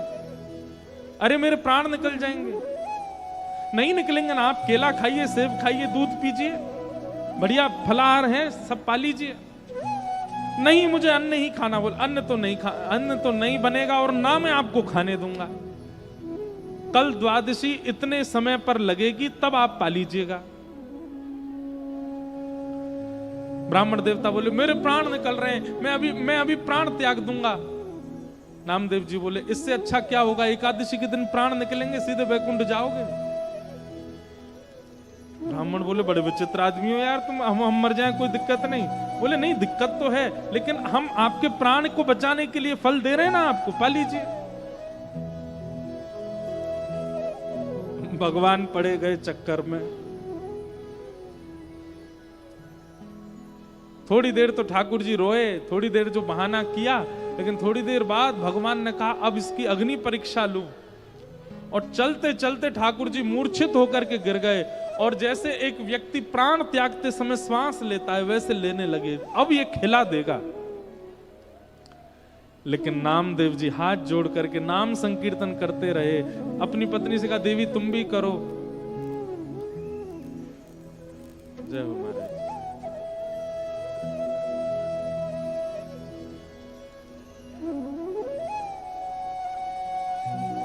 तुम भी करो, विराज जाओ महाराज। नाम संकीर्तन करने लगे, सब अड़ोसी पड़ोसी चिल्लाने लगे अरे नामा तेरे यहां आज संत प्राण त्याग देंगे, अरे कम से कम कुछ खिला दे। इतनी बड़ी एकादशी हो गई कि कोई व्यक्ति प्राण त्याग रहा है तो उसके सामने एकादशी को श्रेष्ठ मानता है।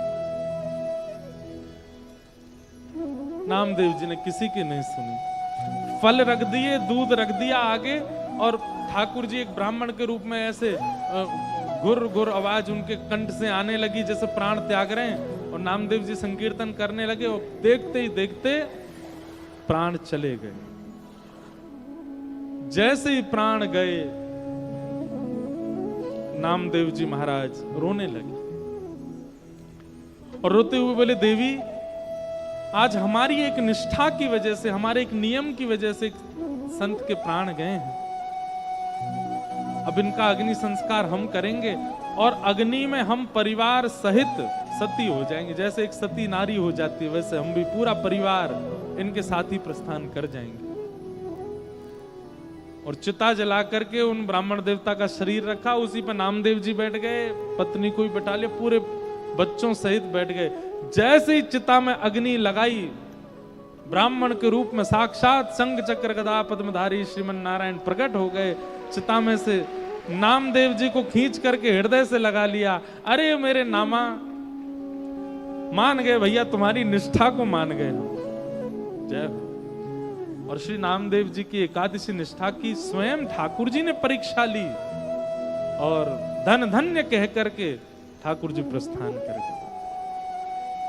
वैष्णव की 3 निष्ठा है, एकादशी, नाम निष्ठा, एकादशी निष्ठा और तुलसी निष्ठा। इन 3 निष्ठाओं का पालन करे वैष्णव। एकादशी व्रत का महत्व बताया गया। आगे रास पंचाध्याय प्रारंभ होता है कि भगवान पिता रात्रि शरदो फुल्ल मल्लिका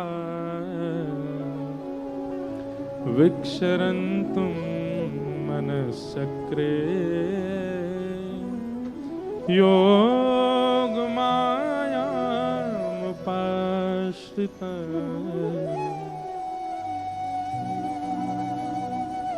भगवान पिता रात्रि रास।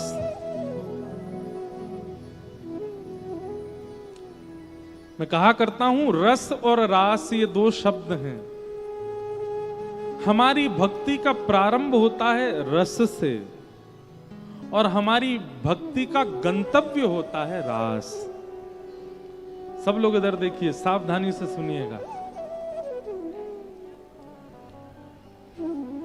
आपने तिलक लगाना शुरू किया, कंठी पहननी शुरू की, नाम जप करना शुरू किया, कथा सुनना शुरू किया, वृंदावन जाना प्रारंभ किया, ये रस है। ये प्रारंभिक स्थिति, इसी को रस कहते हैं।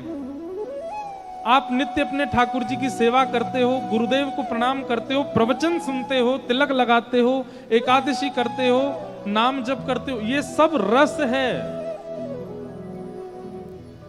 मतलब आप प्रयास कर रहे हो ठाकुर जी की प्राप्ति का, ये रस है।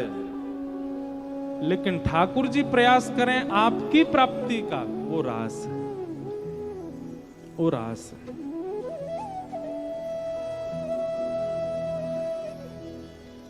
आप अपने गुरुदेव से कहते हैं कि गुरुजी हमारे घर आइए, ये रस है। लेकिन किसी दिन अचानक गुरुजी आ ही जाएं बिना बताए, घर के दरवाजे की बेल डोर बजी और सामने गुरुदेव खड़े हैं, ये रास है। जहां आप प्रयास करते हैं अपने प्रियतम की प्राप्ति का, वो रस है। पर आपका प्रियतम सहज होकर के स्वयं आ जाता है आपके सन्मुख, वो रास है। अभी हम आप सब लोग रस में व्यवस्थित हैं, पर कभी कभी रास का अनुभव होता है, कभी कभी रास हो जाता है। आपने कुछ नहीं किया, आपने कोई प्रयोजन नहीं किया, पर ठाकुर जी ने कोई लीला ऐसी की, उस लीला से आप ठाकुर जी के सन्मुख आ गए, वो रास है।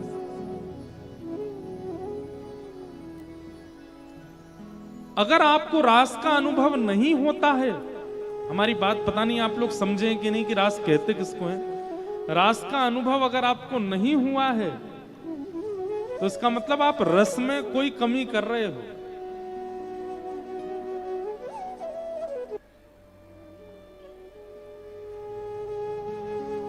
आपका वृंदावन जाने का कोई क्रम नहीं था, दूर दूर तक कोई संभावना नहीं थी, लेकिन अचानक से बैठे बैठे ही कुछ ऐसा हुआ कि आपको जाना ही पड़ेगा, ये रास है। आपने कोई योजना नहीं बनाई, आपने कोई परिकल्पना नहीं की, आपकी कोई व्यवस्था नहीं थी, पर ऐसी योजना बन गई, ऐसी व्यवस्था बन गई, ऐसा माहौल बन गया कि जाना ही पड़ा, ये रास है। रस और रास,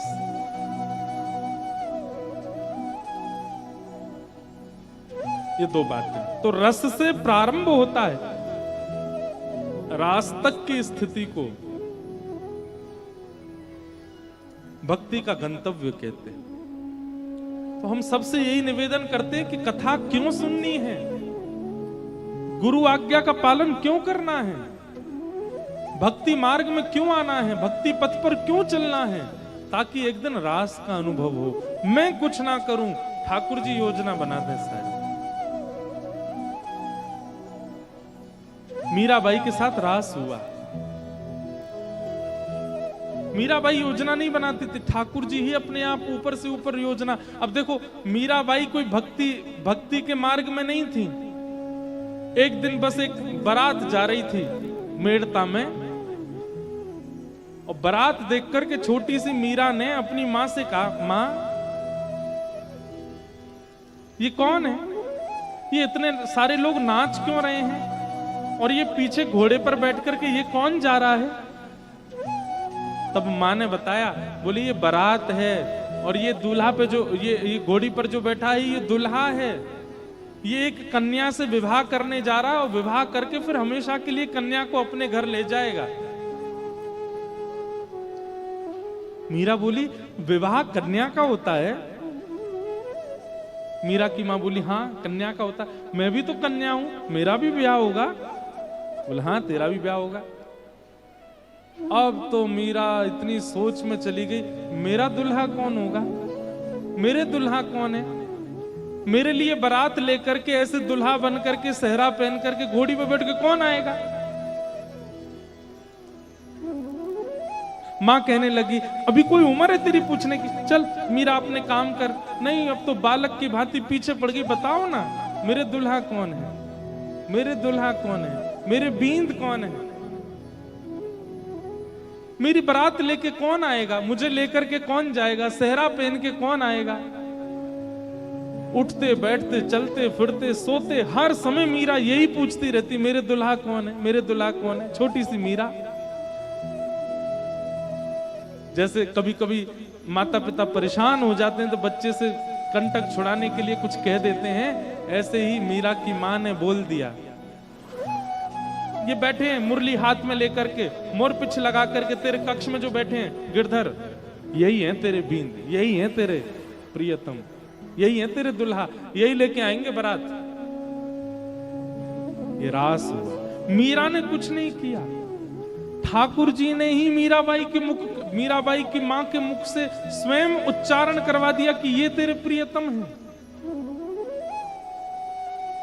और मीराबाई एक बाल बुद्धि, एक छोटी बालिका, विश्वास कर लिया मां की बात पर। अब तो उसकी दृष्टि बदल गई। अब वो जब जब देखती हैं तब ठाकुर जी से कहती हैं, जब आप आओगे तो ऐसा वाला सेहरा पहन के आना, जब आप आओगे ऐसी घोड़ी पर बैठ के आना। मैंने सुना है आपके मित्र हैं महादेव, उनको भी ले आना बारात में। मैंने सुना है ब्रह्मा जी भी आपके मित्र, उनको भी लेके आना। सुनो, ऐसी बात करती है एकांत में। इंद्रादि देवताओं को भी संग लेकर के आना, हमारे पिताजी राजा हैं, बहुत अच्छी व्यवस्था करेंगे सबकी। अपने अपने चित्त से ठाकुर जी को प्रियतम मान लिया। ये रास हुआ मीरा के साथ।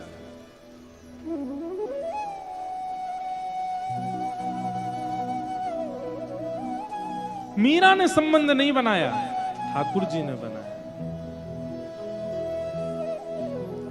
हम लोग रस में स्थित हैं, हमारी भजन की स्थिति रास में पहुंचे, उसके लिए कथा सुन रहे हैं।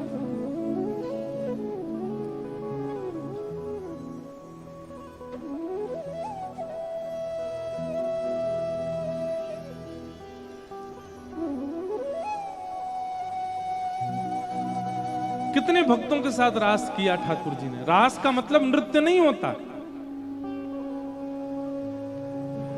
हमारे दक्षिण में तिरुपति बालाजी है, नाम सुना है? तिरुपति बालाजी। तो तिरुपति बालाजी दर्शन करने के लिए एक आचार्य चरण दर्शन करने गए।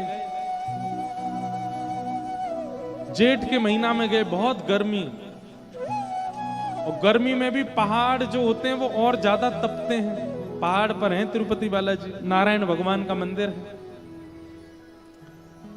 तो उन्होंने जाकर के देखा कि इतनी गर्मी और इतना ताप से वो पूरा पहाड़ गर्म हो रहा था।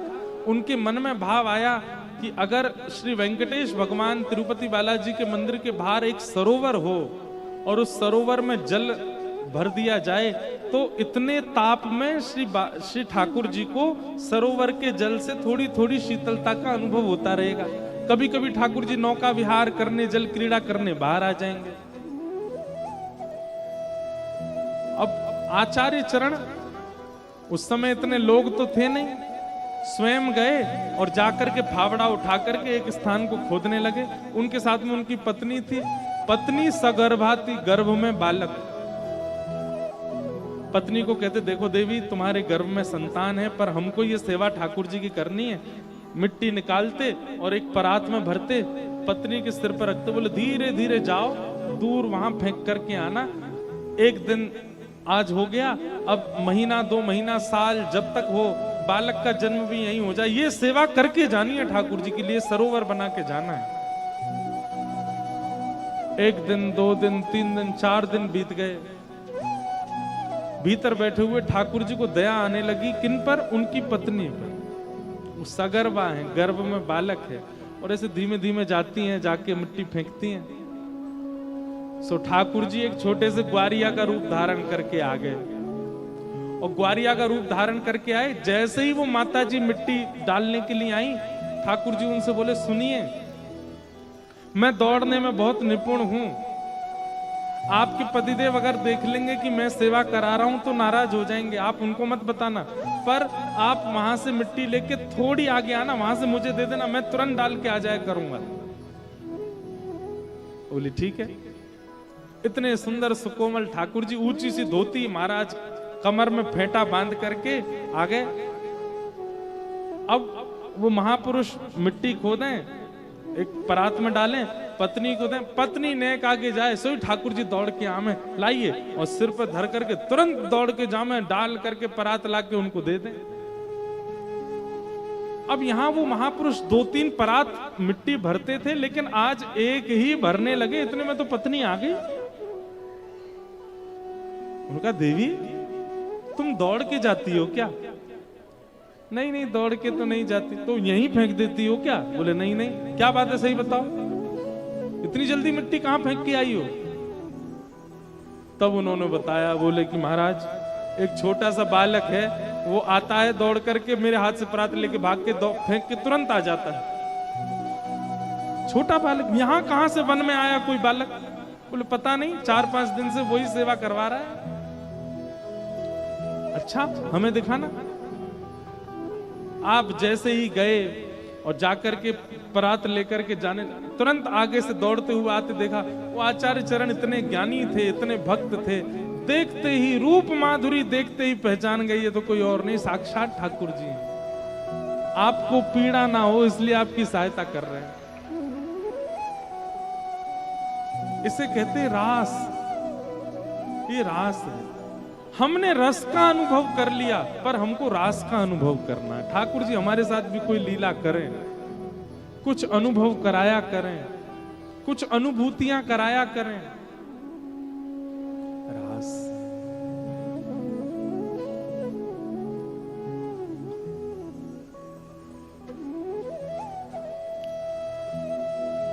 तो रस तो है, पर रास भी हो।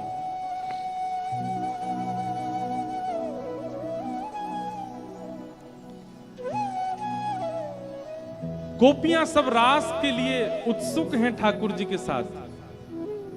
रास का मतलब नृत्य नहीं है, रास का मतलब प्रायोरिटी देना।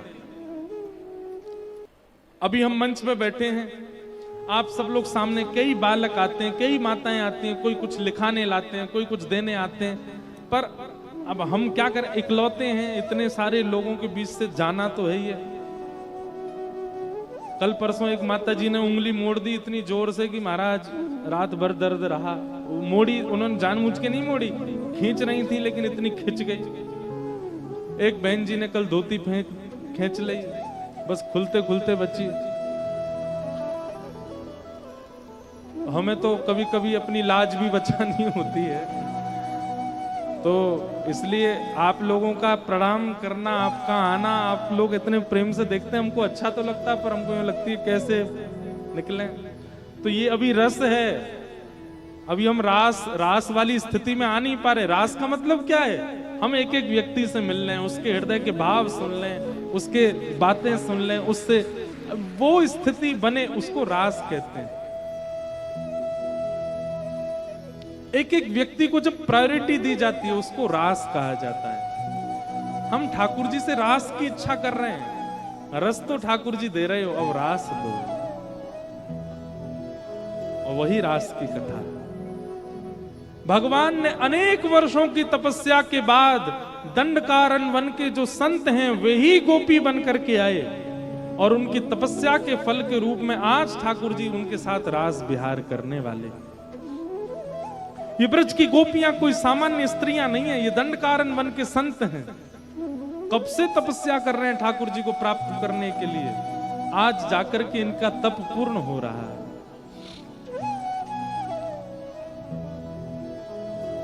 भगवान ने पहले ही कह दिया था शरद पूर्णिमा की रात्रि को हम रास विहार करेंगे। एक बात बताएं, शरद पूर्णिमा ही क्यों चुनी ठाकुर जी ने? इधर देखो, इधर देखो, इधर देखो, शरद पूर्णिमा ही क्यों चुनी? क्योंकि पुष्प वाटिका में राम जी ने जो सीता जी का प्रथम दर्शन किया था उस दिन शरद पूर्णिमा ही थी।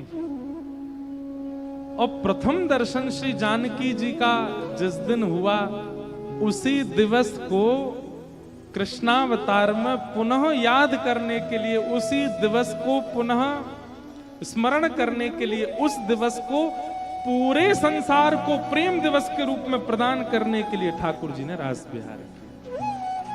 हमारी सीता जी से पहला मिलन राम जी का शरद पूर्णिमा को ही हुआ था, जब वशिष्ठ जी के साथ में दोनों राम लक्ष्मण गए थे जनकपुर और पुष्प वाटिका में भ्रमण कर रहे थे। उस दिन शरद पूर्णिमा ही थी। इसीलिए ठाकुर जी ने कृष्णावतार में गोपियों के, अच्छा उसमें देखो एक भाव आता है, रामावतार में ठाकुर जी एक पत्नी व्रती हैं। राम जी के रूप को देख करके सीता जी और सीता जी के संग आई हुई जितनी भी सखियां थीं, वास्तव में तो सबने ही राम जी को पति रूप में देख लिया था वहीं पर ही। राम जी तो सब जानते हैं, राम जी ने जैसे ही देखा बोले अरे राम राम राम जी क्या होगा, वो हम मर्यादा पुरुषोत्तम हैं, ये तो सब हमको पति रूप में देख रही हैं। तब राम जी ने मनी मन सभी सखियों के चित्त में ये आदेश किया, आप चिंता ना करें, अभी तो हम मर्यादा पुरुषोत्तम हैं, हम केवल जानकी जी का वर्ण करेंगे, पर द्वापर में हम लीला पुरुषोत्तम बन करके आएंगे। और हम वचन देते हैं आप सब सखियां, सीता जी हमारी जो हैं यही जानकी जी ही किशोरी जी के रूप में आएंगी और इनकी सब सखियां गोपियों के रूप में आप आओगी, और आपके साथ साथ दंडकारन बन के संत भी सब गोपी बन करके आएंगे, और तब हम लीला पुरुषोत्तम कृष्ण रूप धारण करके आएंगे। और जो सुख श्री सीता जी को आज प्राप्त हो रहा है वो सुख हम आप सबको प्रदान करेंगे इसी तिथि को, शरद पूर्णिमा को। इसलिए ठाकुर जी ने शरद पूर्णिमा को चुना। बहुत भाव है। अब यहां एक भाव और आता है कि जड़ चेतन सब ठाकुर जी को मानते हैं, केवल मानव ही ठाकुर जी को प्रियतम मानता है नहीं। भागवत जी में वेणु गीत में वर्णन है कि जब श्याम सुंदर चलते हैं ना, श्री राम कृष्ण स्पर्श प्रमोद, ठाकुर जी के चरण के स्पर्श से गिरिराज जी में सुंदर सुंदर वृक्ष प्रकट होने लग जाते हैं, सुंदर सुंदर पुष्प प्रकट होने लग जाते हैं। ठाकुर जी जिस गली से निकलते हैं, जिस वन में जाते हैं, वहां के वृक्ष अपने आप झुक जाते हैं। उनमें पुष्प नहीं होते, फल नहीं होते, फिर भी वे जबरदस्ती पुष्प और फल प्रकट कर देते हैं कि ठाकुर जी एक बार हमारी ओर देख लें या हमारे पुष्प को स्वीकार कर लें, हमारे फल। कहने का मतलब जड़ भी ठाकुर जी से प्रेम करते हैं। वृंदावन में रास विहार करने वाली असंख्य गोपियां, ये सब वेद की ऋचाएं हैं, ये सब संत हैं, ये सब ऋषि हैं, ये सब दंडकारन वन के जड़ वृक्ष भी हैं, सब गोपी बन के आए ठाकुर जी को प्राप्त करने। रास की चर्चा बड़ी अद्भुत है।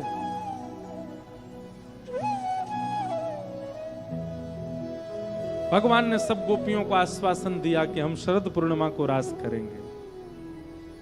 और आज जैसे ही पूर्णिमा का चंद्रमा प्रकट हुआ आकाश में, और आज पूर्णिमा ही है, पूर्णिमा है ना आज पूर्णिमा ले अपने आप ही आ गई पूर्णिमा। पर आप सब गोपियों की नहीं, जे नहीं पता पूर्णिमा तो है आज। जैसे ही चंद्रमा प्रकट हुए सब गोपियां व्याकुल हो गईं। अरे ये तो वही तिथि है जिस तिथि में कन्हैया ने मिलने का आश्वासन दिया था। सब गोपियां अपने अपने कार्य कर रही हैं, पर मन सबका चंद्रमा की ओर है, और सब प्रतीक्षा कर रही हैं कि एक बार और श्याम सुंदर कैसे भी करके हमें अपने पास बुला लें। इतने में ही ठाकुर जी वन में गए और कदम वृक्ष के नीचे बैठ करके जैसे ही वेणु का नाद किया। देखो एक बात सुनिएगा, वंशी, मुरली और वेणु, इनमें वंशी कौन है, मुरली कौन है और वेणु कौन है? ध्यान से सुनिएगा बहुत। वाद्य एक ही है, लेकिन वाद्य का प्रयोग जिसको बुलाने के लिए किया जाता है उसका रूप बदल जाता है, वंशी हो जाता है, वेणु हो जाता है या मुरली हो जाता है। जैसे ठाकुर जी को अगर किसी को अपना बनाना होता है, जैसे कोई ठाकुर जी को जानता नहीं है, ठाकुर जी को देखा नहीं है, लेकिन ठाकुर जी चाहते हैं कि ये कैसे करके मेरो है जाए, उसके लिए ठाकुर जी मुरली बजाते हैं। जैसे किसके लिए बजाई? रसखान। रसखान को क्या मतलब? उसका कुल खानदान परिवार दूर दूर तक ठाकुर जी से कोई संबंध नहीं, लेकिन ठाकुर जी ने उसके लिए मुरली बजाई। जो रसखान दूसरे समाज के, जिनके कुल खानदान में दूर दूर तक ठाकुर जी की कोई चर्चा नहीं, उनको वृंदावन में बसा दिया ठाकुर जी ने। क्यों? उनको मुरली सुनाई दी। जो मनोहर रूप धारण करके हमारे मन का हरण करे, वो मुरली। ताज बेगम, उनको ठाकुर जी ने मुरली सुनाई। हमारे मदन मोहन जी के परम भक्त श्री काले खां, उनको ठाकुर जी ने मुरली सुनाई। जिनका दूर दूर तक कोई संबंध नहीं ठाकुर जी से, जिनके कुल खानदान में कोई ठाकुर जी का भक्त नहीं, प्रहलाद, उनके लिए ठाकुर जी ने मुरली बजाई। मुरली का मतलब धुन नहीं है, ठाकुर जी की छवि, ठाकुर जी का अनुभव जिस रूप में होता है उसी को मुरली, वेणु और वंशी कहते हैं। अब यहां बैठे इतने लोग हैं, मेरे द्वारा सुनाई गई कथा को आप किस रूप में सुन रहे हो, उससे अनुमान लगेगा कि आप मुरली सुन रहे हो, वंशी सुन रहे हो कि वेणी सुन रहे हो। मेरे द्वारा कही गई कथा आपको कैसी सुनाई दे रही है? कृष्ण नाम के एक देवता हैं, उन्होंने गोपियों के संग रास विहार किया था, वृंदावन में जन्मे थे, कंस को मारने के लिए आए थे। केवल एक सामान्य बाह्य परकोटे की बातें आपको समझ आ रही हैं, तो इसका मतलब आप वंशी सुन रहे हो। लेकिन आप बाह्य परकोटे की बातें जानते थे, लेकिन यहां बैठकर के आपको अलग अनुभव होने लगा। अब तक आप कृष्ण को देवता मानते थे, पर आप उनको परमात्मा के रूप में देखते हुए अब अपना मानने लगे, तो आप मुरली सुन रहे हो। आपकी सुनने की स्थिति से पता चलता है कि वेणु, मुरली या वंशी क्या सुन रहे हैं। तो मुरली किसके लिए बजती है? जिसको ठाकुर जी को खींचना हो। ये कथा सुन के आज 6वां दिन है, विश्राम दिवस है। आज के बाद जिसके जीवन में परिवर्तन आना शुरू हो जाए, समझ जाना उसने मुरली सुनी थी। अब वंशी, वंशी किसको सुनाई देती है? जो पहले से ही ठाकुर जी को जानते हैं, बहुत प्रेम करते हैं, जिनका जीवन समर्पित हो चुका है ठाकुर जी के लिए, जो नित्य तिलक लगाते हैं, नित्य एकादशी रखते हैं, नित्य कंठी पहनते हैं, नित्य नियमों का पालन करते हैं। उनको पता है हम चाहे ऊना रहे, पंजाब रहे, हिमाचल रहे, हम ठाकुर जी के हैं। वो वक्ता के द्वारा रसमयी बात कही जाए चाहे नीरस बात कही जाए, सबको ध्यानपूर्वक सुनते हैं, क्योंकि वो ठाकुर जी के हो चुके हैं। उनको वंशी सुनाई दे रही है। और वेणु, जिसको सुनने के बाद आप रुक ना पाओ, जिसको सुनने के बाद आप बैठ ना पाओ, जिसको सुनने के बाद आप सब भूल जाओ और आपका वश ना रहे अपने पर, तुरंत दौड़ने लगो। वृंदावन जिस दिशा में, उस दिशा में दौड़ने लगे। ना तन की स्थिति रहे, ना धन की स्थिति रहे, ना लोक लाज मर्याद कुल किसी का भी स्मरण ना रहे। बस कृष्ण चाहिए, उनकी प्राप्ति करनी है, बस अब वृंदावन जाना है, उनसे मिलना है, वही मेरे सर्वस्व हैं। ऐसी स्थिति बन जाए तो आप वेणु सुन रहे हैं। बहुत कम बन पाती है। एक और बात, मुरली ठाकुर जी ऐसे बजाते हैं, अधरों से हाथ नीचे। वेणु ऐसी तिरछी होगी, ठाकुर जी मुरली बजाते हैं। वंशी ठाकुर जी ऐसे बजाते हैं, बिल्कुल जहां अधर हैं वहीं हस्त कमल, और जहां मुखमंडल श्री जी की ओर झुक जाए और दोनों हस्त कमल ऊपर को हो जाएं, ये वेणु है। आपको वेणु गोपाल ठाकुर जी के दर्शन बहुत कम होंगे, जहां मुखमंडल ऐसे झुका हो और दोनों वहां नेत्र भी ठाकुर जी के बंद हो जाते हैं, क्योंकि अत्यंत रस में डूब करके ठाकुर जी बजाते हैं। तो मुरली मनोहर लाल, वंशी बिहारी लाल और वेणु गोपाल, ये तीन ठाकुर जी के स्वरूप हैं। वंशी एक ही है, पर किस किस के लिए कैसे बजानी है वो ठाकुर जी के प्रकार अलग हैं। श्री राधारमण लाल जी बताओ क्या बजाते हैं? श्री राधारमण लाल जी मुरली मनोहर है, उनके हस्त कमल थोड़े थोड़े नीचे हैं और अधर ऊपर है, ऐसे बजा रहे हैं श्री राधारमण। हाथ थोड़े से नीचे हैं, देख लेना, दर्शन करना। बिहारी जी, उनके हाथ बिल्कुल ऐसे सीधे हैं, यूं हैं, दोनों हाथ बराबर में। ये क्या बजा रहे हैं? वंशी बजा रहे हैं। बिल्कुल जहां अधर हैं वहीं हस्तकमल होंगे। और वेणु गोपाल जो हैं, इधर की तरफ मुख करके अधर, इसका स्वरूप प्रकट रूप में वृंदावन में कहीं नहीं है, पर हां किसी का भाव प्रगाढ़ होगा तो एक दिन श्री राधारमण जी के ही हस्त कमल ऊपर को दिखने लग जाएंगे, एक दिन बिहारी जी के ही हस्त कमल ऊपर को दिखने लग जाएंगे। जिस दिन ठाकुर जी के श्रृंगार में आपको यह अनुभव हो, जाके अब की देखना, बिहारी जी के हाथ नीचे दिख रहे हैं कि ऊपर हैं, राधा वल्लभ जी नीचे हैं कि ऊपर हैं, राधा, जिस दिन ये हस्त कमल नीचे से आपको एक क्षण के लिए लगे कि नहीं ऊपर की ओर हैं, अधर से ऊपर हैं, समझ जाना अब ठाकुर जी वेणु बजा रहे हैं और आप रास के प्रवेश के लिए अधिकारी बन चुके हैं। हमारे ब्रज साहित्य के, ब्रज के रसिक जन इन सब भावों को बड़े अच्छे से बताते हैं, एक एक विषय को। एक क्षण के लिए ठाकुर जी के अधर से ऊपर यदि हस्त कमल का दर्शन हो जाए तो समझ जाना अब वेणु बज रही है और आप रास के अधिकारी हो चुके हो। जब तक ये हस्त कमल नीचे हैं तो समझो अभी वंशी बजा रहे हैं, अभी मुरली बजा रहे हैं, अभी ठाकुर जी और खींचवे को प्रयास कर रहे हैं आपको अपनी ओर। लेकिन जब पूर्ण रूपेण खिंच जाओगे तो वेणु गोपाल हो जाएंगे। और वेणु जब बजेगी, जगऊ कलम वाम दृशाम मनोहरम, फिर रास होगा। और रास में जैसे गोपियां पहुंची हैं वैसे ही आप पहुंचोगे, रोक नहीं पाओगे स्वयं को। जैसे मीरा पहुंची है वैसे ही पहुंचोगे, जैसे करमेती बाई पहुंची है, जैसे रसखान पहुंचे हैं वैसे ही पहुंचोगे। तो यह भी एक नियम है कि मुरली मनोहर ठाकुर जी जिस दिन वेणु गोपाल के रूप में दिख जाएं तब समझो कि आपका भजन सार्थक है, आपका भजन लग रहा है।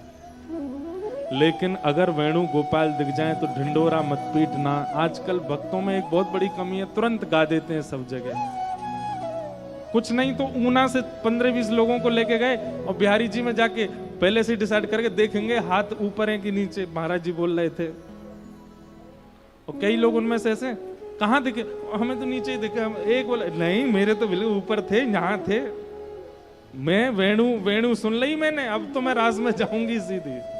बाकी सब निराश हो गए बेचारे, बोले हमको तो नीचे ही दिखे थे। ऐसा मत करना, प्रदर्शन नहीं। अगर अनुभव हो जाए तुरंत चुप हो जाना, गोपनीय रख लेना अपने चित्त में, अब बोलना ही नहीं है किसी को। मुझे वेणु गोपाल के दर्शन हो चुके हैं। वेणु गोपाल मतलब रास बिहारी, और रास बिहारी ठाकुर जी के दर्शन गोपी को ही होंगे, सबको नहीं।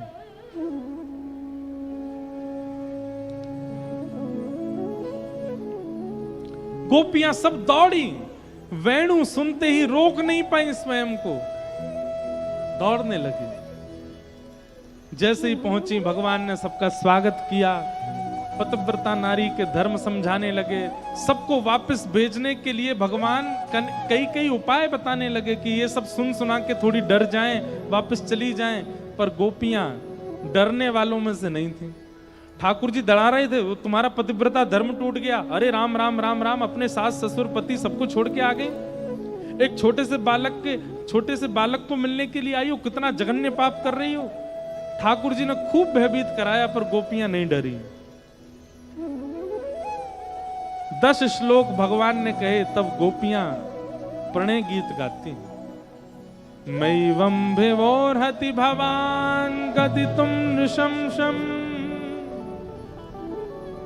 संत्यज्य सर्व विषयांस्तव पादमूलम् भक्ता भजस्व दुर्वग्रहमात्यजास्मान् देवो यथादि पुरुषो भजते मुमुक्षु।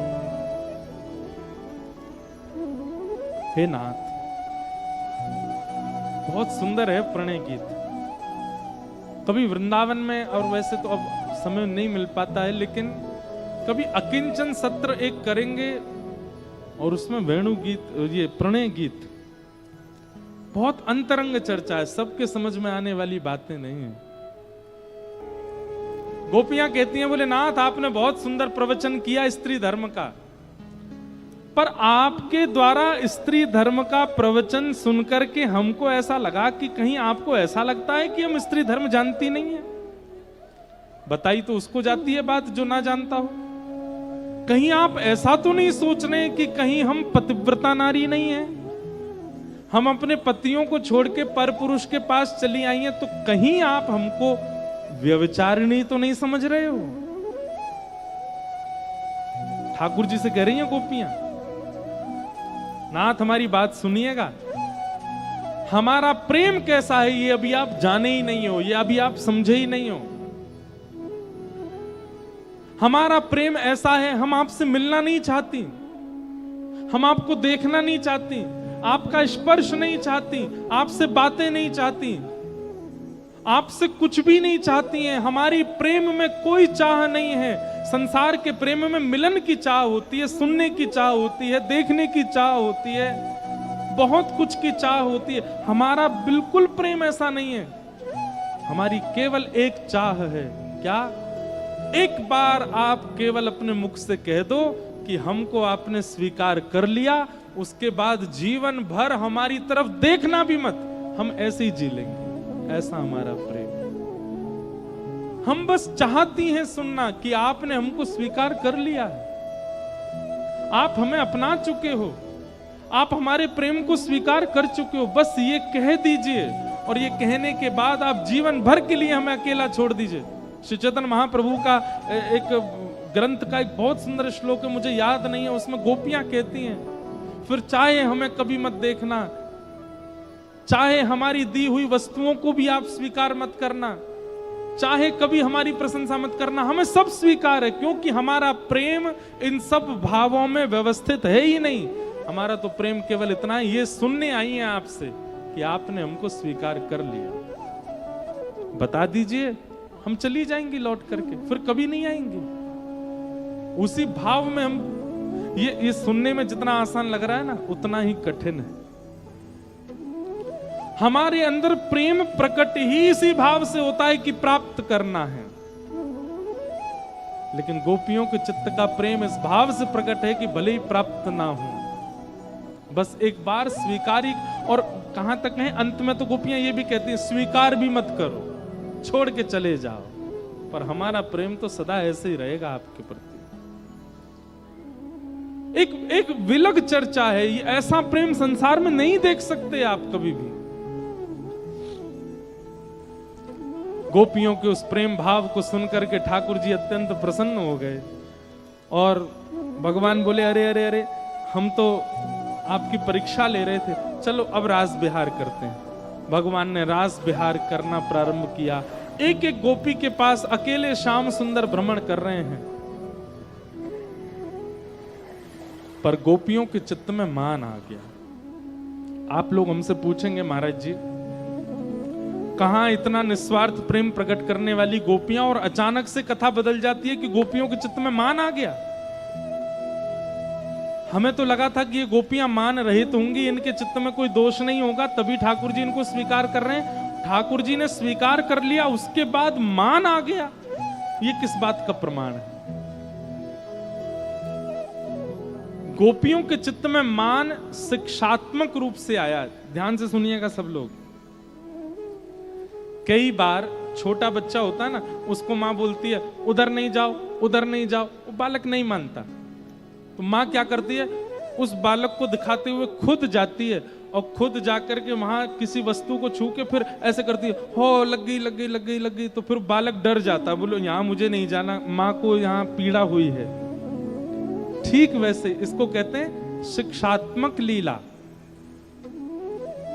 गोपियों के चित्त में मान आया नहीं है, ये शिक्षा के लिए गोपियां कर रही हैं, हम लोगों को समझाने के लिए।